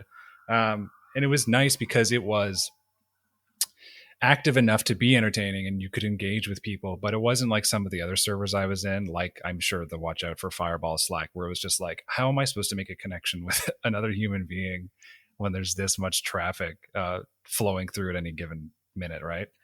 And then lo and behold, a few months after Death Stranding came out, the Discord became a little bit more important because I couldn't leave my house and couldn't talk to or see my friends in person. So really, like, I know we've joked about this in the past in like private conversation, but like, I think being part of the Discord and like being able to make connections like with you three, for example, and tons of other people, like legitimately not having that would have made 2020 so much worse. Like it would have been so much more unbearable had I not had that. So that's pretty sick, I guess. Thanks for that. Yeah. Yeah. I think in the last segment, I actually told Tori, like, because by the time the Discord was really matured and there were like a lot of people in there, I had stepped away from the show. And so for me, there was like a little bit of surreality where it was like, there are people in this Discord who don't even know who I am. And it's a Discord dedicated to a show that I started. You know what I mean? That's gotta be wild.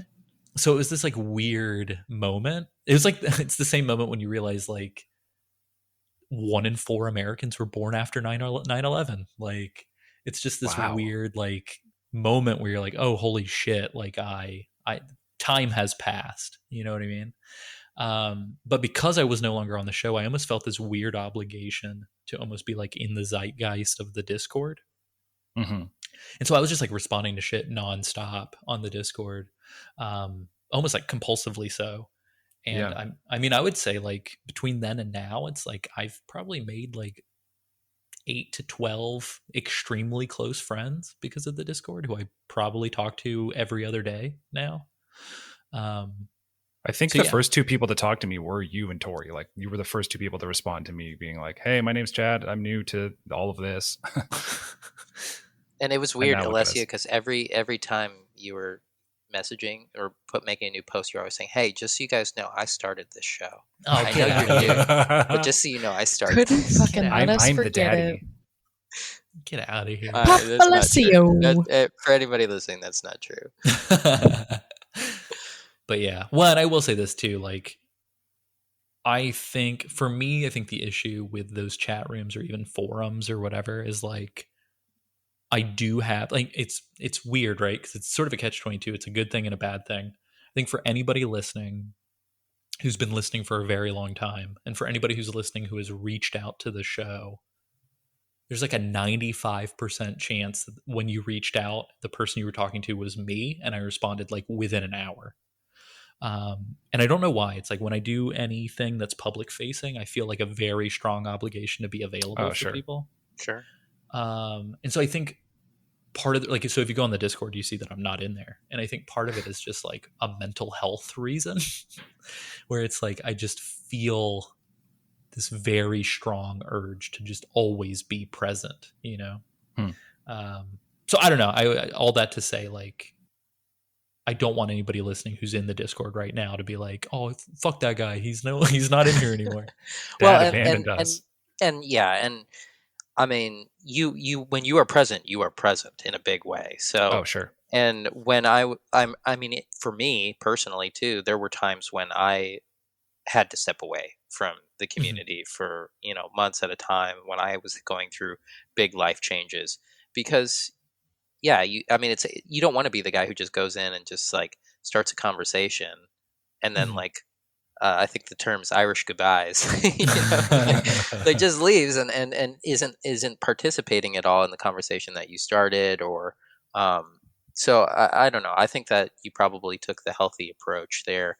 I mean, with what you needed to do in your life outside, just like we've done things like that in the past where we've stepped away from those conversations.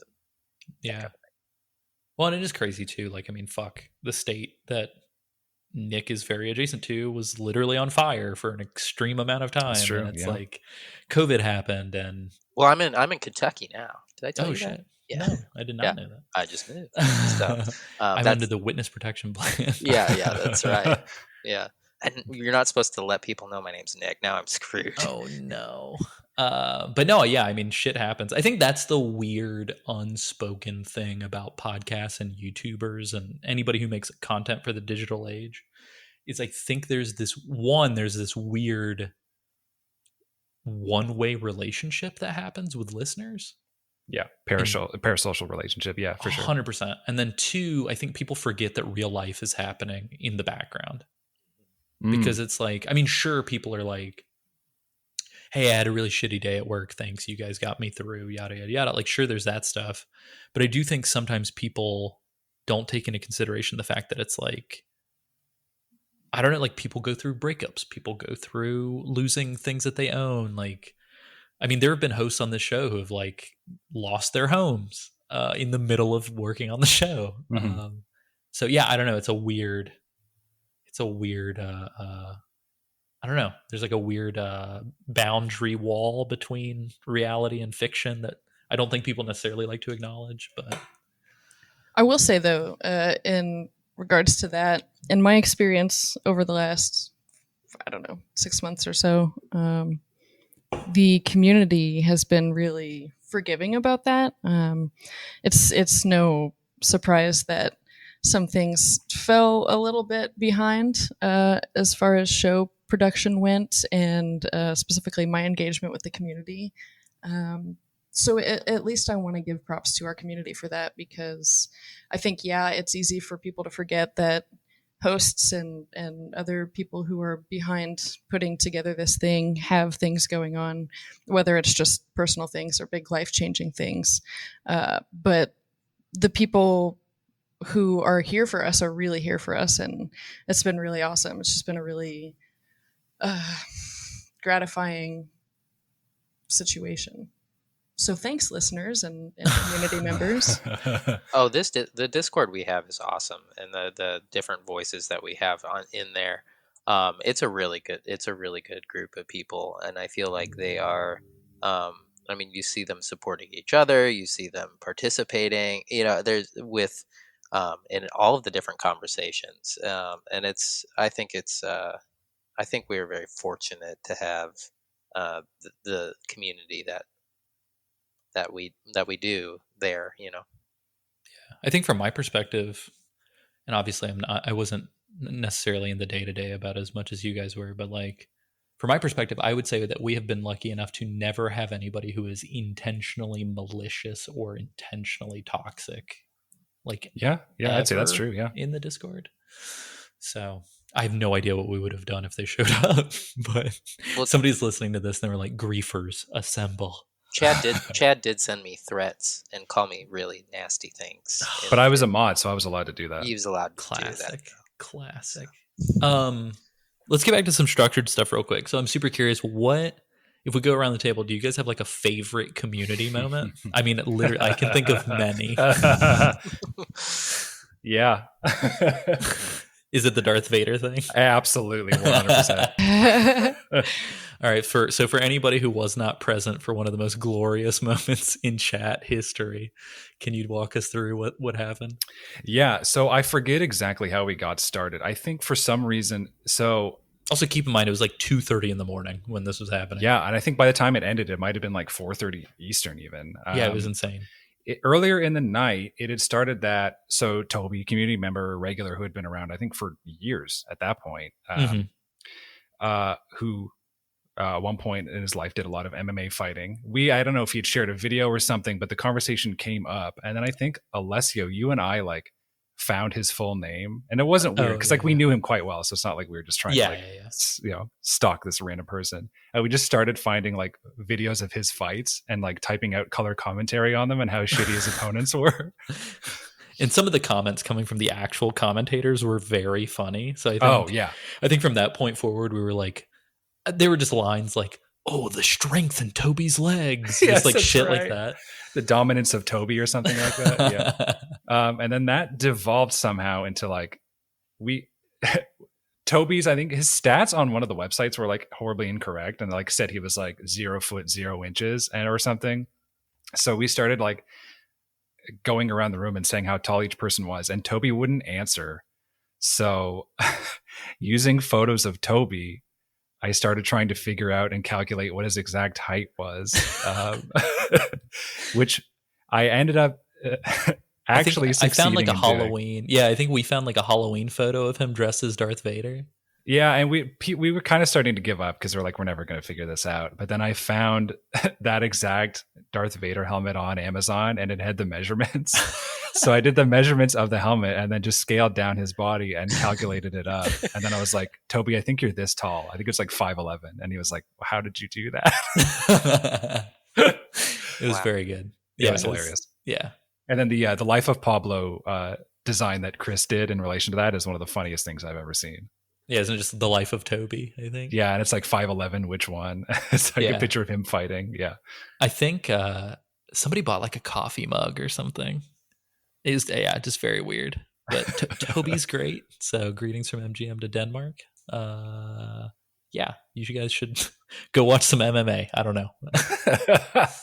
But yeah, that was a lot of fun. I just remember that was definitely like you're staying up so late that you're like deliriously fucking laughing at your phone. Yeah, I was seriously, I was sitting right at my desk where I am now at like 4 a.m, like crying, laughing. And it's really, it was the moment where I was like, okay, like I genuinely really vibe and like these people.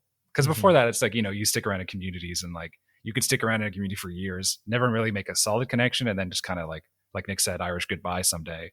But that was the moment for me where I was like, no, like this is actually pretty fucking cool. And I really, really connect with these people because they find this stupid nonsense as funny as I do.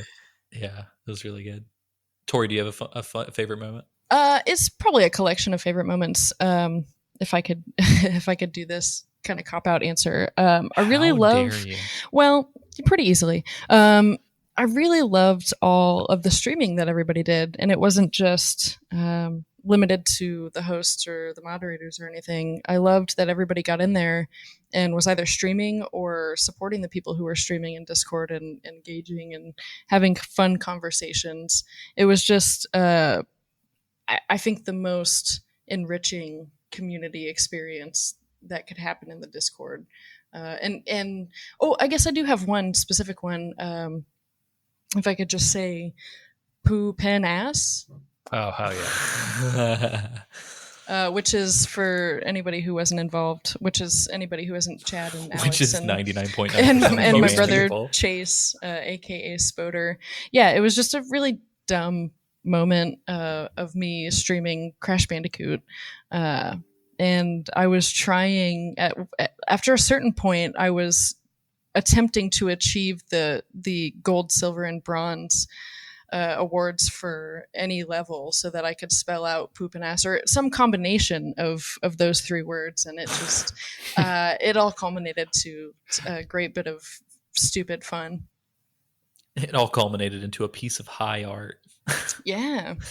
And is now a URL as well. Oh, that's right. We have that. Thank you, Chad. That was some good work. Excuse me? What does that reroute? I bought poopandass.com, I think, earlier this year. To reroute to MetalGearMondays.com. Yeah, absolutely. Yep. Fingers crossed. I hope I didn't go to a bad website. Let's see what happens. Chad's my God, it totally worked. Of course it does. Chad's OnlyFans page? Yeah, that's me. Jesus. Nick, do you have a favorite moment? That's tough. I think echoing what Chad was saying about just like the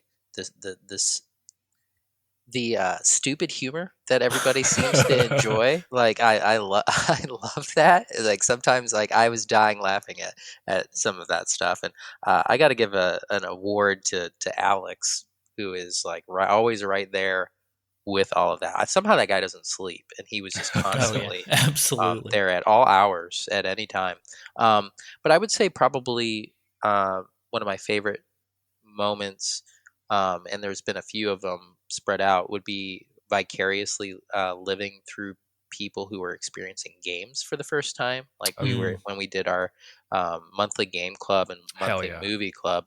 I mean, that was so much fun, and seeing kind of new people experiencing it, old people experience, people who had experienced those games old before. people. Old people. I'm an old people, so I'm probably one of the oldest people in that group, honestly. But like watching Matt get to the end of Silent Hill. Too, and experience, like, just seeing kind of like, we know what's coming, but getting to kind of experience that through somebody else. So there's a lot of moments like that, and I think a lot of those discussions were really interesting about things outside of Metal Gear that were special to me and special to other people too, depending on who nominated what. Chad, are you going to figure out Nick's age based on a Darth Vader helmet? Yeah, Nick, can you send me several photos of you? You have to be in MMA gear for me to really figure it out, though. Okay. Yeah. So for anybody listening at home who is unclear on the monthly Game Club, Movie Club, I believe Warren mentioned it on our previous segment. But essentially what would happen is, how the fuck would we decide who nominated something? I remember now. So people would nominate. We'd collect up to like 10 nominations, and correct me if this has changed. That's correct. Yeah. We collect up to 10 nominations, put them in a Google survey, have people vote.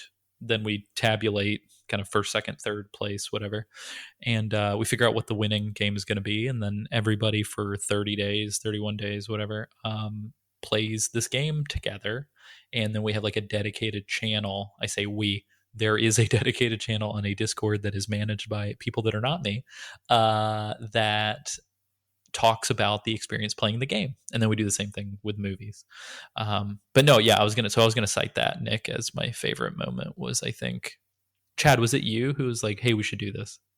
I think it might have been, either Nick or like Toby suggested it. And then you and I started it. Right. I think Toby wanted everybody to play Bloodborne. Which we eventually did. Yes, that sounds right. Yeah. Toby was like, everybody needs to shut the fuck up and play Bloodborne. And then Which, I Bloodborne mean, hey. got fucking shit canned for like what 2-3 months running.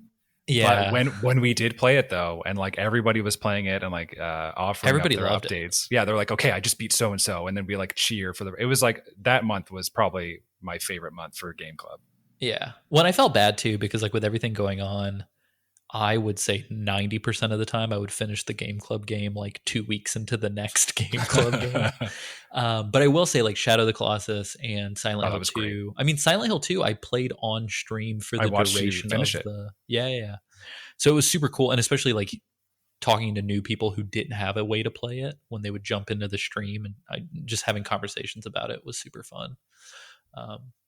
So yeah, I don't know. It's weird to be like this Metal Gear podcast. My favorite moment was not Metal Gear related, but yeah, I don't know. It was a lot of fun. I really enjoyed it. I think so. Outside of that, I wanted to ask you guys. This is a weird one because this is a celebratory finale season. But were there any moments that you either stand out in your memory as being something kind of bad, or were there any like difficult moments that you think like as a community we overcame an adversity that jump out to your mind?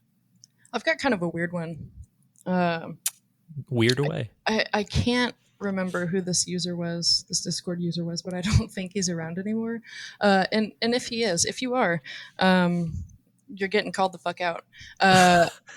This is no. me. I'm still there. So- I'm still there. God.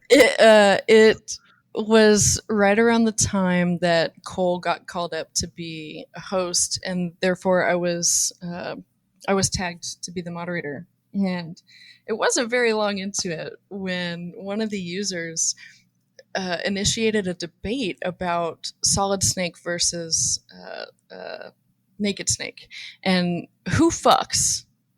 Does Naked Snake fuck, or does Solid Snake fuck? I mean, the answer is Solid Snake, right? Yeah. Absolutely was his opinion, and I had some arguments to the contrary, but just how ridiculously far he took it, like long past the point that anybody else wanted to be a part of the conversation, was like, it was funny, but it was like weird and funny. And eventually Cole just jumped in there and was like, so subject change. But that was my first like, hey, as a moderator, should I do something about this? Is this too much? And also the fact that I was at that time the only female in the community. It was kind of a weird situation for me to be in too, because I was like, is this just my personal taste? Do I even feel that weirdly about it? Does anybody else care as much as me in terms of thinking, is this a problem at all? And it was just like all a bunch of weird internal debate that I had for probably nothing, because I don't think anybody else noticed that was going on. But yeah, just a fun little debate that for whatever reason has stuck with me since then. I really, really, really want to circle back around and talk to you about being one of the only women involved in the community. Okay. But I definitely also want to hear from Chad and Nick if they have any like difficult moments that they want to talk about.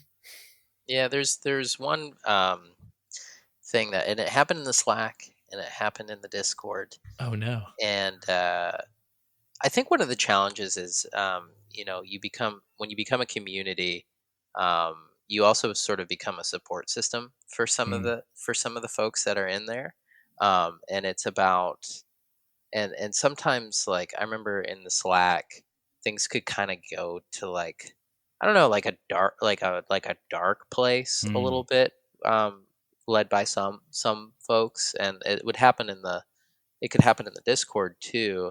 And I think that's really important to have that outlet and that platform for people to talk about that. And I think we've kind of solved that, honestly, with our venting channel on the current Discord.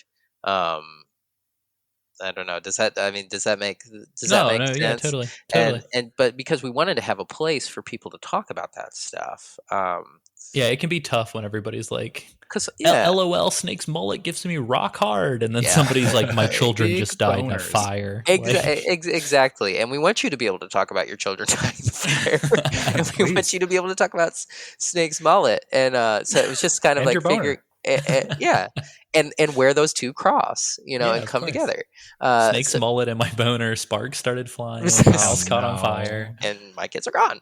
And so, yeah, so trying to kind of like, I guess, almost compartmentalizing that in a way, but still like providing the opportunity for that. So that was, yeah, one challenge I would say, but mostly overcame it. I feel like we could do an entire 2-hour podcast on like the psychology of managing a group of people on the internet. Oh, for sure.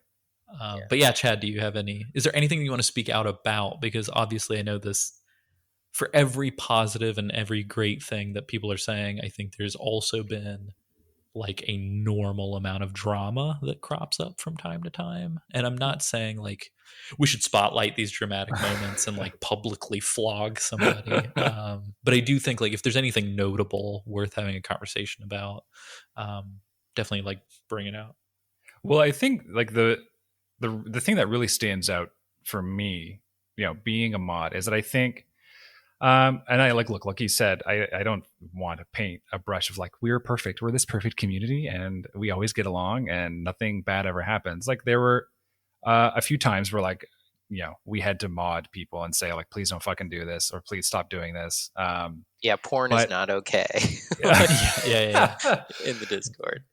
But like, you know, I've now that Discord is like my main method of communicating with the world outside of me, or, you know, like as far as like not being able to physically speak to people. I've been in a lot of different servers. You see a lot of fucked up stuff, and then like nothing happens. And you're like, really? Is like, this is the kind of community you guys are, where someone can say this and like there's not even a warning. So I think that as a mod, I was really kind of spoiled, because like the few times that I did have to, you know, pull rank were like few and far between compared to some of the other shit that I've seen in other communities, which is nice. I feel like I can think of like 2 major moments, and like that's about it. Yeah, which is crazy. Yeah. And when I took over being a mod, like I've not seen anything. Like it's been very. Now don't you all go crazy now that you've heard this, but I'm posting pornography as we speak. That's because Chad flew to their house and beat the shit out of them the first time. Yeah.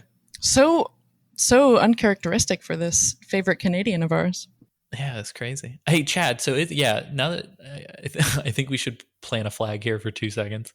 So you'll discover it when you go back and listen. But one of the longest running jokes on MGM until we had that uptick was us saying, hey, if you live here, leave us a comment. If you live here, blah, blah, blah. Right. And then we'd be like, no one from fucking Canada is listening to the show, because we'd look at the map and we'd be like eventually when we could do that, we were like, oh, nobody in Canada is listening. So we're like, fuck you, Canada.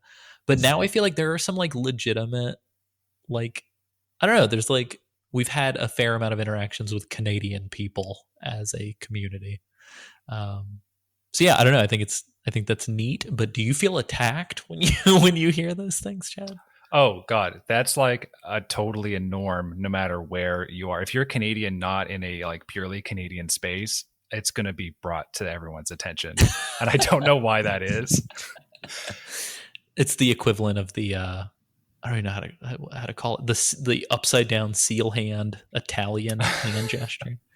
But like, I mean, in the defense of Americans, I'm also the same. If I find out like a podcast that I listen to, or like somebody that I watch or whatever is Canadian, it's like, oh shit! Like it's such a weird. Like, we're so fucking lame. Like, why can't we just get over it? I don't know about that. I think in your defense, Chad, it's jealousy. All Americans are secretly jealous that they're not Canadians. I mean, fair. That's fair. Says the Scott Pilgrim fan. Okay, it's just me. Fine, it's just me. Jeez. Listen, yeah, we could do a whole tour of Scott Pilgrim locations, right? Where I probably throw a rock and hit one. Brian Lee O'Malley is Canadian, yeah. I have to think so, right? The whole I think you go like you can't go 2 or 3 pages of Scott Pilgrim without seeing a Canadian landmark or something. Yeah. Like, or Either Toronto that or more specifically. He's just got a huge fetish for Canada, right? Got a huge I love these obscure Toronto locations. I have a huge raging maple hard on for Ew. Gross. Sab. I'm just kidding. Tasty. But Oh no! Oh no! What's worse? No, now we're going down the wormhole of semen jokes that makes Yeah. up 90%. You're all banned. Of This the is now the worst to Looking experience. at you, Alex. And that is a running joke of a censored word. There is a censored word on the MGM Discord as well, and I'm not going to say it because if I say it, it'll get bleeped. You got to censor it. Yeah. See you Monday, guys. Hey Tori, so let's circle back now. What This is a good time. is it like? Yeah. So what is it like as somebody who can't create? No, I'm kidding. That's a falsehood. That's true. false. That's true. It's false. There's a different slang. word Don't for you that. don't you dare put that out in the world, Alessio. There's a different word for that. Anyway, disgusting internet slang. Cool. I'm glad. I thought you were this is gonna saying that be the other public. word for that is disgusting. I thought that's what you were saying. But no. I mean, so truthfully, when we like rebooted the first season of MGM, because it got to the point where it's like the first season was so bad in production quality that we were like, we need to redo this.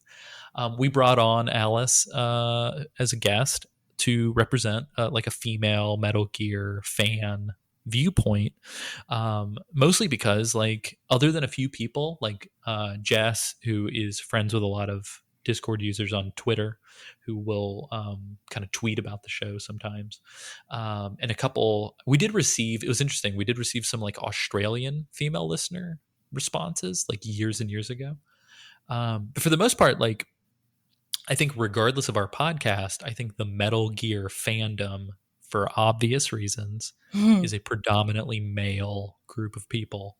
So I am curious, like, one, what was that like?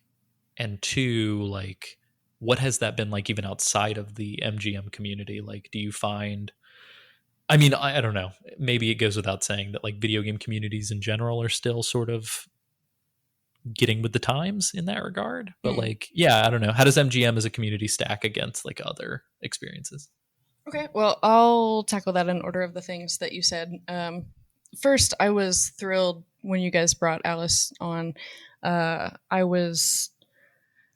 was something I had noted as a fan of the show. I was like, oh, I haven't heard really, I won't say any, but much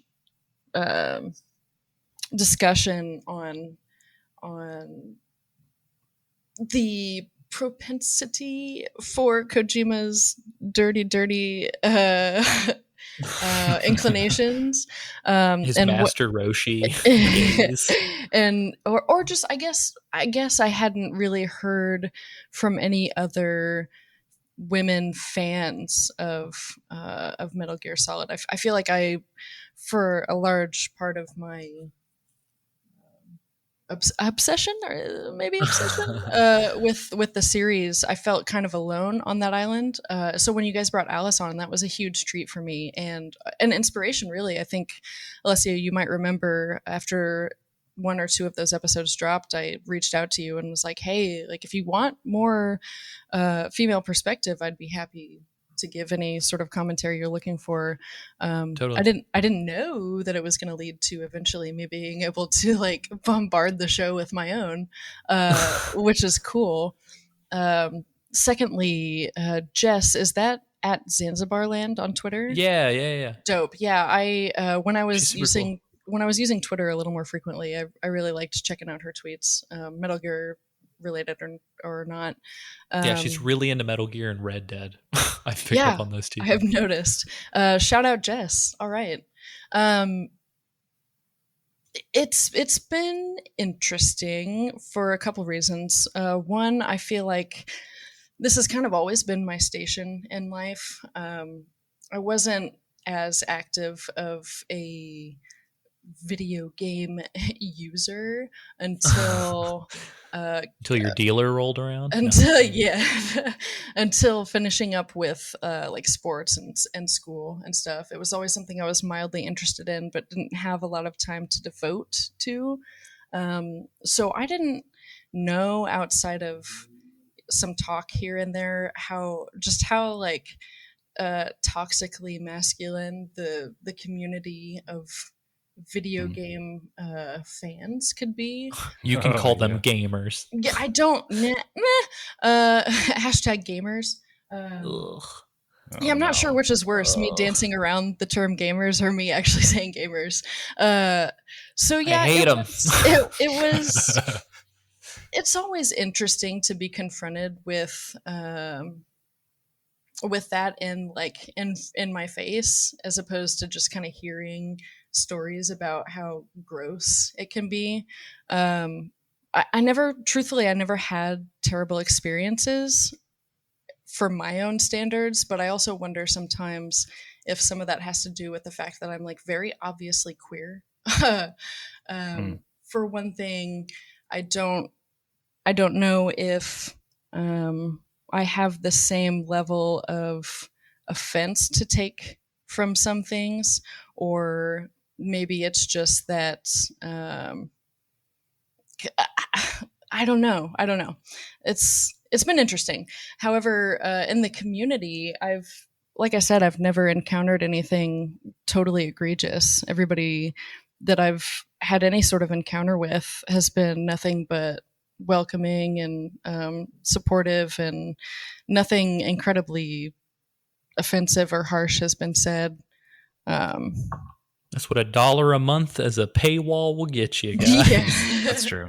So yeah, sure. I mean, I'm sure that weeds out some of it. Sure. Yeah.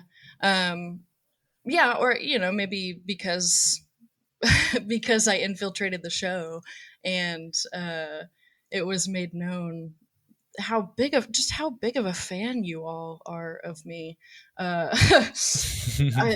Maybe some people were afraid to voice their true opinions. So for that, I thank everyone. For that, we give a big fuck you.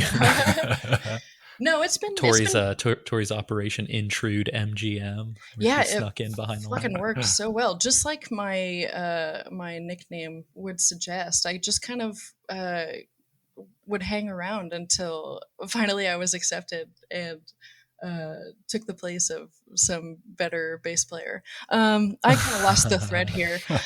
Oh my God. No, it's well, and I will say too, to speak to what you were saying earlier, I think you going by Young Neil legitimately threw off a couple people. Oh, it confused so many people. Sure. Because I can't even tell you how many people I had message me and be like, "Holy shit, is Young Neil female?" Yeah. I was oh God. I was misgendered a couple times, which never bothered me, like I go by Young Neil, and I have heard of male Tories before. So yeah, that was never a big deal. But also, like, on a grander scale, I weirdly am kind of proud of the fact that I'm one of the few that can hang with the incredibly sometimes misogynistic themes of the Metal Gear universe. I don't know if that's something to be proud of or not, but it's well, regardless of how shitty Kojima can be and how shitty the tone of the series can be, I do legitimately believe that Kojima accidentally gave birth to one of the strongest female. Oh, for sure. I would say strongest female, and I do believe it's fairly hinted at that she's bi. Oh, dope. Yeah. That, like, the boss is like a fucking stellar. Yeah, get it. Fucking character. And it's crazy that, I don't know, that like the fandom. Okay, so fans and gamers suck. Let's move on. Well, even without the boss, which, by the way, I was incredibly lucky to have gotten good feedback on. My first original contribution to the show was my deep dive into the boss as a character, which was incredible. One of the best characters in video games anywhere, in my personal opinion. But even without that, having some of those kind of ludicrous moments in terms of how women are treated within the games, at the very least, it was really great fodder for conversation, which I was happy to be a part of. So I guess to sum up, that part of it has been pretty great for me personally. For sure. And I do want to add this one other thing too, because I mean, sure, there are meatheads everywhere, and we definitely have some dumb moments here and there, even with intelligent people. But I think one of the things that I have always noticed, and maybe this is me going back and like retconning my favorite moment or whatever, but myself included in the Discord, I think we have had a really well curated community of people that, like, when they fuck up, I would say more often than not, I have seen people embrace that they fucked up, acknowledge why and how they fucked up, and then move on better than they did before they got told that they fucked up. For sure. Sure. For sure. And I think that's more important than people give credit, because I think even outside of the internet, like, and maybe it's easier on the internet because it's text, but during my day-to-day, like, I would be hard pressed to tell you anyone in my life who is quick to admitting they fucked up. Oh yeah, that's rare. Definitely. And so it's interesting just how many people we have. I mean, we definitely have people who can be, and myself included, can be a little stubborn and hard-headed. But I mean, there've been, like, I've been witness to some, like, legitimate educating in our Discord before. That just goes to show what a dope community this is. And as weird of a subject matter as Kojima games, it brings in a diverse crowd of people. Oh yeah, and big time. I think this is a huge credit to you, Alessio, and the people that you had on the original version of the show. You really established that it's a space where you can, dick around and talk about goofy shit, but at the end of the day, you're also, like, you're here for reasons of creating a Discord, forgive the pun, where everybody is welcome and everybody should feel comfortable and welcome to join the conversation, which I've always appreciated the shit out of. Well, and of course, there was my 2-hour diatribe on gun fetishists and military nuts being totally missing, quote, the fucking point. Oh, well, that too. But, I mean, that's also like Metal Gear Solid is the example of be careful what you pretend to be. Mm-hmm. But no, this is crazy. Well, and after all these positive things about the community, let's talk about how we're euthanizing it. No, I'm kidding. But no, I mean, I guess so. Seriously, so and I know, Tori, you mentioned it on the last segment that we recorded with the 2.0 hosts, but it sounds like we're kind of, for lack of a better way of putting it, opening the floodgates as far as, like, obviously, like, with the show concluding, the Patreon's not going to continue, but that it'll be sort of like an invite only kind of vetting, hey, you should come join the party kind of a thing. Is that accurate? For the Discord specifically, correct. The Patreon won't be active after this point because there's not content being provided for you guys anymore. Thank you for your money, by the way. Well, I was going to install cameras in every room of my house and just stream it for patrons. Oh shit! Yeah, I mean, whatever you want to charge for that, I'm sure you could get fat stacks for that, Alessio. Shit. But yeah, I don't know. I mean, I don't want to put words in you guys' mouth. I mean, if a formal plan hasn't been formulated, we don't have to make any formal announcements. No, nothing formal. As of right now, just kind of coming to terms with the fact that the show will be no more.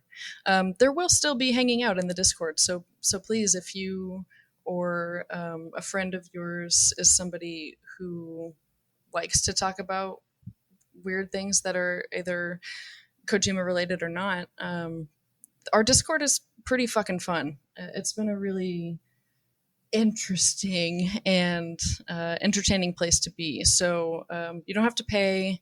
Maybe we ask that you don't bring any bummers into the crew, but that's about it. Well, and I would imagine, there's the potential that something may rise from the ashes of everything as well, right? I would think that there could be a next. This is when we're all like, Nick, actually, we're all killing ourselves. Oh, shit. I'm starting a Final Fantasy podcast where I go through every game in the series by myself with no other hosts or no guests. Chad, I just need you to know that the ongoing joke, and Cameron and Nick have proved that it will fucking destroy you. It's so time consuming. To do an RPG podcast. Oh my goodness. Yeah, I think so. In general, I think it's been really weird to see the offshoots and the permutations and sort of evolution of something that got started between three friends. I don't know, three friends and some shitty microphones and a bootleg copy of Adobe Audition. It was weird to see that turn into like, I don't know, like you could probably, we always joked around about doing like a meetup group outside of like a convention.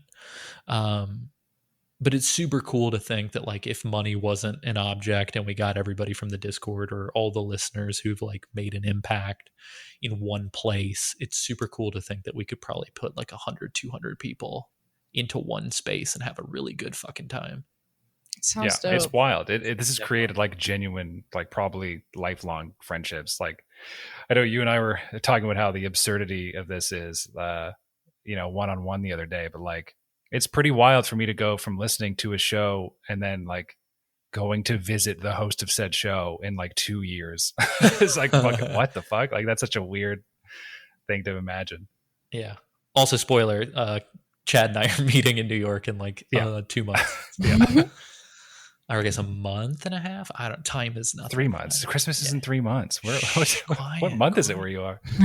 What year is this? Yeah, there's something weird about like the idea of meeting people in person that you've just talked to online. It's like you don't really know them, and it feels like super strange. But like, yeah, just with this show in general, there are a few people that I'd be like, yeah, I would go visit them in person. And like I met Alessio on my way when I was moving to California out west. Like I ended up stopping in St. Louis, right, at the time. Yeah. And but I don't think I would have done that with like other communities or forums or people from different places. I'd be more cautious, I think. But and Alessio, that's how I get you. Yeah, and Alessio stabbed me, and I'm still in his New York basement. And I'm still in. Yep. And when we're done with this, I don't know what he's gonna do. Oh shit! No, Nick, I will say when Nick pulled up and I could see him like out from the window on the second floor of it was our Forever National. It was like our studio space. And I was like legitimately nervous. I was like, "Oh my god, it's Nick! Wow, that's Nick. He has a body." Weirdly enough, listen, Alessio, when you put it that way, it's a lot more creepy. Nick, do me a favor, body. Alessio, take off your headphones. Nick, if you're in need of a rescue, go ahead and clap twice. Oh my god! I mean, that sounds like something else, man. I don't know what sure that does. was. Anyway. So Nick has a body. Alessio's looking down at me. Yeah. No. It was super cool. Well, so the weird thing about me and Nick, and I think it's come up a couple of times. So not only did he find the podcast because of Cole Ross, but we later found out that a guy I work with, and I still work with on independent film projects, fucking went to college with Nick. Yeah. So it was absurd. It was this weird, like Nick was like, "Oh, I'm from here," and I was like, "Oh, I know a guy from there," and then he was like, well, we exchanged the names or whatever, and Nick was like, "I know that guy," and I was like, "What the fuck? Like, what is happening?" Yeah, and then I talked to my other friend, and he was telling me about Nick, and I'm like, "Okay, this is bizarre." Yeah, and it made it maybe even more like, oh, is this all orchestrated? This stranger who's coming to my workplace, probably. I'm sure there was, but I looked up and I just saw this I don't remember what floor you guys were on, but I saw in the window this like mischievous smile looking down from me up in the window. Looking at your body. Yes, and now I'm in the basement. Well, I mean, it's super weird too. So like Sam and I want to say podcasted for 10 years combined before we ever met in person. Wow. And it was so weird because it's like obviously over webcam or whatever, you like see each other, but it was so weird to have like physical body presence. Yeah, that's with this weird. person.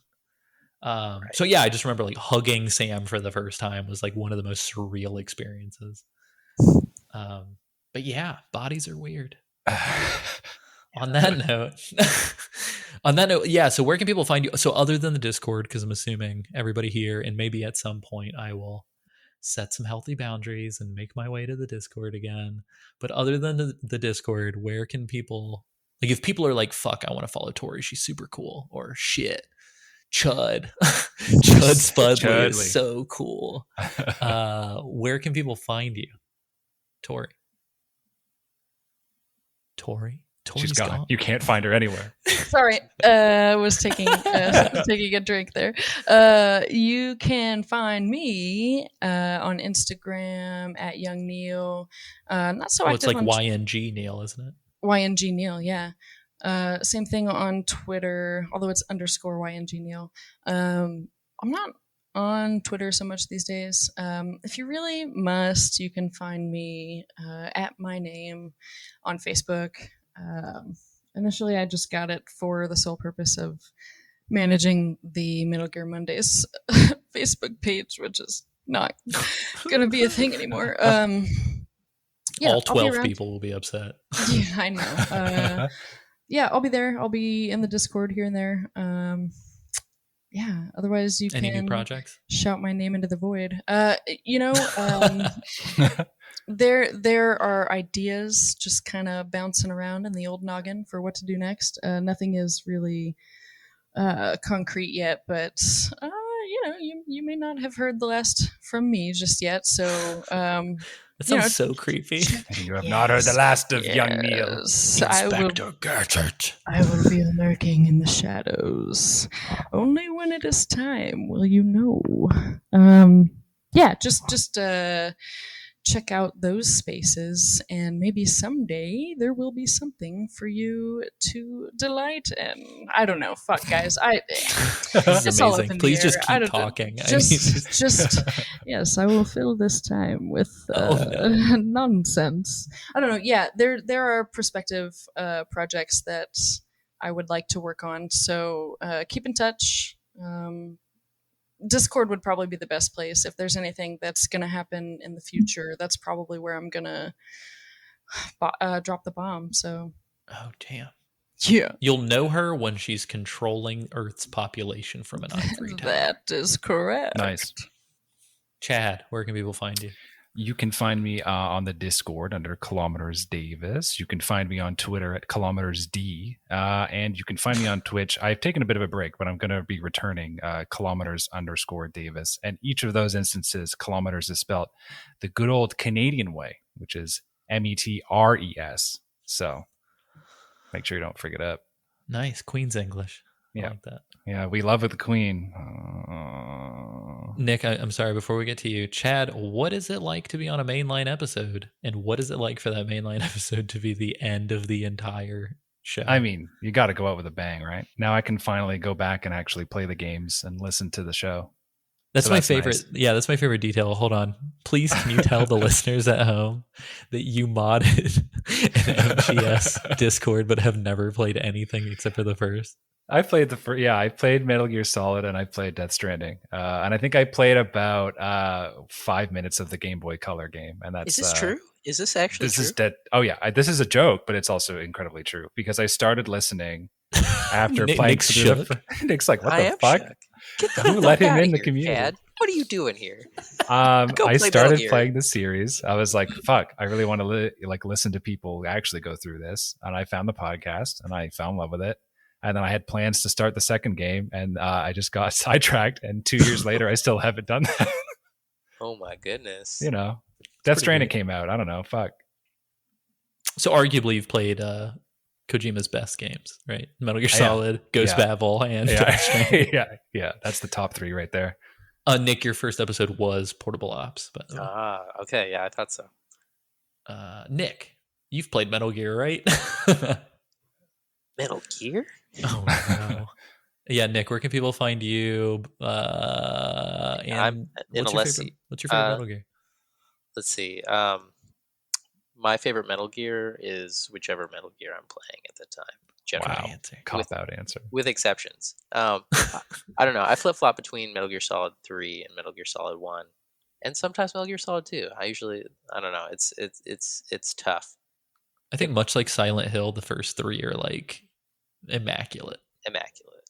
Yes. Alessio, how come you didn't ask me which one my favorite is? Because you haven't played any of them. Oh, true. I like the first one. This might be. So I personally think you can't play the second one without playing the first one. In my humble opinion, Well, like yeah. the effect does not True. work.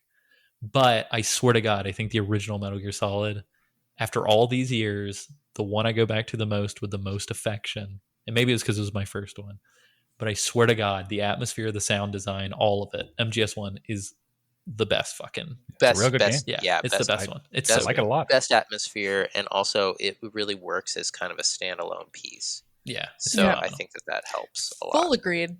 And also, I fucked up. I played the second one before I played the first one. So Oh, no. I know, much to Alessio's lament. It's just probably super confusing. So you were playing Metal Gear Solid 1. You're like, where is Raiden? Why am I not getting to play as Raiden? No. When I first started playing Metal Gear Solid 2, it was after watching my brother Chase, aka Spoder, shout out, what? I had watched Chase play a little bit of Metal Gear Solid 1 first and a little bit of Metal Gear Solid 2, and was not a fan of Raiden, as Kojima and company predicted I would be as a female consumer of the game. Amazing. Sorry, Nick. We went off on a tangent. Where can people find you? Yeah, sorry. In Alessio's basement, you'll find me. Please. Nick, send coordinates, man. Yeah. No, please don't. I know his address. Please don't. I don't want him to leave. So I'm just really mostly on the Discord, so I think that's probably the best place to find me. We're still doing the monthly movie and game club stuff. Super good. Yeah, and so we're getting close to the next round where I'm going to send out the call for nominations. So that's probably the best place to find me. I know we're still doing some stuff. Like Warren and I are still doing recordings on the movies from time to time. So not sure where those will live, but in Alessio's basement. In Alessio's basement, just like everyone. We all live in Alessio's basement. Yeah. That's when the grand reveal at the end of this episode is like the entire Discord is just chained up in my basement. Yeah. And will the episodes be going away for the Oh, no, not at all. Those will still be available. I have to listen to them. So the whole feed will exist. So you can also find me there talking about Portable Ops, Snake's Revenge, and the Metal Gear Saga. Oh, you know what? I was on a Metal Gear Solid 4 episode as well. I forgot about that. Oh, right. So, man, fucking everybody and their mother was on MGS. Mhm. Because it was like every episode had a guest. Like every single episode. Yeah. So, but yeah. Yeah, that's crazy. Yeah, no, and we need to figure out what the fuck's gonna happen now that I think about it with all these Patriot Club episodes. Well, if there's no Patreon, just make them public, I guess. Yeah, because the feed is gone. So I don't know. Maybe we'll put them in a Dropbox or something, or I can put them in Google Drive, and we can just like pin it in Discord. We could just say, if you're a patron, fucking download all that shit now. It's going away. Oh, I love that. Limited time performances, baby. I'm all about it. But we should also have a super secret special Dropbox one. So we also have for preservation. Correct. Well, cool. Yeah. So everybody can find me at alessiosummerfield.com, at AC Summerfield on pretty much anything. And yeah, I'm going to just put this out into the world because I am still working on these things. I'm actually currently working on a hybrid documentary narrative film with a longtime listener of the show, Liquid Metal Mike. Dope. We have been like Postal Service-esque, sending each other snippets of a thing, and like it's weird. It's interesting. We've been like making a film over email, essentially. That's cool. But yeah, so we're working on that. I just finished writing 3 short film scripts, a page 1 rewrite of a novelized or of an adapted novel screenplay, and I wrote a TV screenplay pilot for a showrunner. So I'm doing a fuck ton of writing. But I'm also finishing a novel. Let's go. It's going to be great. I'm currently rewriting a large portion of that novel. But yeah, I'm putting out a lot of shit. So just alessiosummerfield.com. And I am going to have that website totally redone in like 3 months. So I am busy and excited. So check that stuff out. Metal Gear Mondays. I don't know if the website for MGM is going to continue to survive. So poopinass.com is going to have to. Yeah. So if you hear this, hustle over to metalgearmondays.com and grab whatever the fuck you can. A fire sale. Yeah. There's a fire. Sale. Everything must go. But yes, so go do that, and then you'll hear the rest of the finale season. So enjoy that. So last segment, we ended by all of us imagining what the best ending for the episode would be in silence.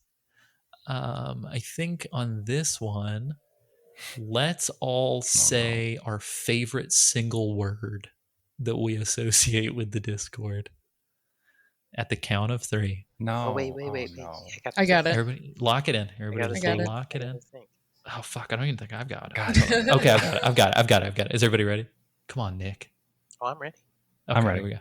Ready. 3, 2, 1. Time. I am gamer. Yes.